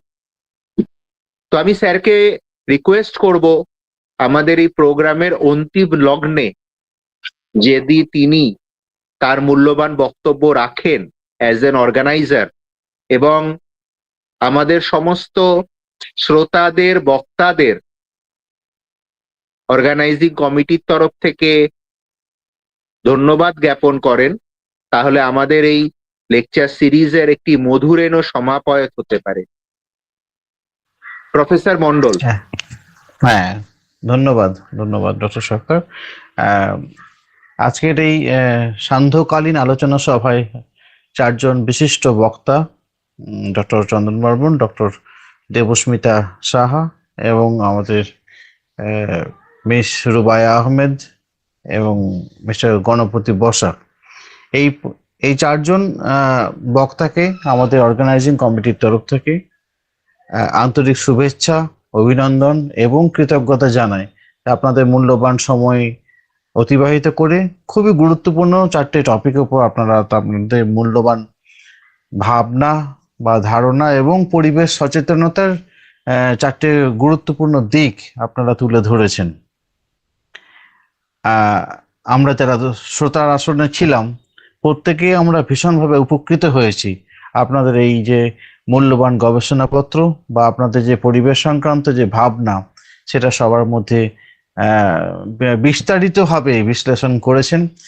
আশা করি আপনাদের এই পরিশ্রম, আপনাদের এই চিন্তাধারা আমাদের সামগ্রিকভাবে পরিবেশের যে নবমূল্যায়ন এবং তাকে নতুন একটা দিশার দিকে নিয়ে যাওয়ার যে ভাবনা, তার জন্য আজকে এই লেকচার সিরিজ আমরা বিগত কয়েক সপ্তাহ ধরে করে আসছি, সেটার হয়তো যথার্থতা মূল্য পাবে এবং এবং এবং সেটা সবার কাছে উপকার আকারে দাঁড়াবে। তো অর্গানাইজিং কমিটি জয়েন্ট কনভেনার আমি এবং আমার সহযোদ্ধা ডক্টর সন্দীপ কুমার দাস এবং আমাদের এই ওয়ার্ল্ড এনভায়রনমেন্ট ডে সেলিব্রেশন কমিটির তরফ থেকে আপনাদের প্রতি অকুণ্ঠ ভালোবাসা, ধন্যবাদ এবং কৃতজ্ঞতা জানাই আপনাদের বক্তব্য রাখার জন্য। ধন্যবাদ জানাচ্ছি আমাদের সকল শ্রোতা বন্ধুদের যারা সেই সন্ধ্যে 8টা থেকে রাত্রি 10:30 পর্যন্ত একটা মানে ডিস্টার্ব ফ্রি একটা এনভায়রনমেন্ট ক্রিয়েট করার জন্য, যাতে বক্তারা তাদের যেন ভাবনাটাকে সুস্পষ্টভাবে প্রেরণ করতে পেরেছেন এবং আপনারাও মূল্যবান বক্তব্য শোনার সুযোগ পেয়েছেন। তো সমস্ত শ্রোতাকে আমাদের কমিটির তরফ থেকে ধন্যবাদ জানাচ্ছি। আজকের এই ডিজিটাল মিডিয়া, ইউটিউব ভিডিওস এবং আমাদের সিস্টেম অর্গানাইজ করার জন্য আমাদের doctor Lakshmikanta Mandi sir, doctor Simanta Dey and doctor Priyanta Ghosh, doctor Abhijit Sarkar এবং অবশ্যই ডক্টর সন্দীপ কুমার দাস, যারা আজকে ক্যাম্পাসের মধ্যে রয়ে আমাদের কাছে একটা আনইন্টারাপ্টেড ইন্টারনেট কানেক্টিভিটি প্রোভাইড করে একটা স্মুথ ফ্লো অফ দা মানে ডেলিবারেশন অ্যাজ ওয়েল অ্যাজ ইন্টারাকশন সেশনটা তুলে ধরার জন্য অর্গানাইজিং কমিটির তরফ থেকে এই ডিজিটাল ওয়েব মিডিয়া যারা রয়েছেন, যারা এটাতে হাতে হাত মিলিয়ে কাঁধে কাঁধ মিলিয়ে এটাকে সবার কাছে তুলে ধরার সাহায্য করলেন, অর্গানাইজিং কমিটির তরফ থেকে তাদেরকেও অশেষ ধন্যবাদ, কৃতজ্ঞতা জানাই। এবং সর্বশেষ যেটা বলার বিষয় সেটা হচ্ছে যে আমাদের বিশ্ববিদ্যালয়ের আধিকারিক অর্থাৎ সম্মানীয় উপাচার্য মহাশয়, আমাদের রেজিস্ট্রার স্যার এবং আরো অন্যান্য আধিকারিক দিনেরা যারা রয়েছেন, তারা সামগ্রিকভাবে চেষ্টা করেছেন যে এরকম ধরনের পরিবেশের যে 5th জুনের দিন থেকে শুরু করে আরো আগামী 1 সপ্তাহ বা হয়তো বা 2 সপ্তাহ এই সেলিব্রেশন লেকচার সিরিজে চলবে, তার একটা সুষ্ঠু পরিবেশ তৈরি করার জন্য এবং তাদের একটা ভাবনা আমাদের সবার মধ্যে তুলে ধরেছে। আমরা কমিটির তরফ থেকে আমাদের অ্যাডমিনিস্ট্রেটিভ অফিসার এবং তাদেরকে আমাদের ধন্যবাদ জানাচ্ছি আমাদের এই সুযোগটা করে দেওয়ার জন্য। এইটুকুই বক্তব্য। সবার শ্রোতাদের জন্য একটা বিশেষ যেটা হচ্ছে সংবাদ প্রেষণের যেটা রয়েছে যে আমরা শেষের দিনটা খুব শীঘ্র ডিক্লেয়ার করব, মেবি পরের সপ্তাহটা হয়ে যেতে পারে। আমরা সেদিনকে আশা রাখবো আমাদের অফলাইন মোডে দিনের দিকে একটা হবে, রেজিস্ট্রার স্যার ভিসি স্যাররা আমাদের যেদিনকে অ্যাভেলেবল থাকবেন সেই দিনকে আমাদের এই লেকচার সিরিজের শুভ সমাপ্তি ঘোষণা করব। এবং সেই দিনের একটা অনুষ্ঠানে আমাদের যেটা রয়েছে যে কুইজ কম্পিটিশন, এসে কম্পিটিশন, পোস্টার কম্পিটিশন, এই তিনটে গুরুত্বপূর্ণ বিষয় ছাত্রছাত্রীর কাছ থেকে কম্পিটিশনের সুযোগ রয়েছে। এবং সেখানে তারা অ্যাক্টিভ পার্টিসিপেশন করার ফলে কমিটি তাদেরকে তাদের এই মূল্যবান যে স্বীকৃতি হিসাবে তাদেরকে সার্টিফিকেট প্রদানের ব্যবস্থা করবে। সুতরাং সেই দিনটা আমরা খুব শীঘ্রই হয়তো বা অ্যানাউন্স করতে চলেছি। আমরা সকলকে আমন্ত্রণ জানাচ্ছি সেই সমাপ্তি দিনটাতে সকলে অনুষ্ঠানে অংশগ্রহণ করবেন এবং স্বতঃস্ফূর্তভাবে সকলের এই হোল হার্টেড পার্টিসিপেশন এবং অ্যাক্টিভ ইনভলভমেন্ট, যাতে করে এই যে বিগত 2 মাস ধরে বা 2 এবং তার বেশি সময় ধরেই যে সময়কাল ধরে যে এটা বক্তব্য সিরিজটা চলেছে বিশ্ব পরিবেশ দিবসের প্রতিপালন করার, সেটা হয়তো বা শুভ সমাপ্তি করতে পারবো এই আশা রাখি কমিটির তরফ থেকে আপনাদের কাছে। আবার সকল সদস্যবৃন্দ, সকল আমাদের শ্রোতাবৃন্দকে এবং আজকের 4 জন বিশেষ বক্তা প্রত্যেকে আমাদের কমিটির তরফ থেকে অশেষ ধন্যবাদ জানাই, কৃতজ্ঞতা জানাই। সকলে ভালো থাকবেন। আমরা আগামী সপ্তাহে আবার এইভাবেই সম্মিলিতভাবে শ্রোতাদের এবং বক্তাদেরকে সুযোগ করে দেব তাদের মূল্যবান ভাবনাটি আমাদের কাছে তুলে ধরার জন্য। এই বলেই আমার বক্তব্য শেষ করছি। ধন্যবাদ সকলকে। শুভরাত্রি। ধন্যবাদ স্যার, শুভরাত্রি সবাইকেই। শুভ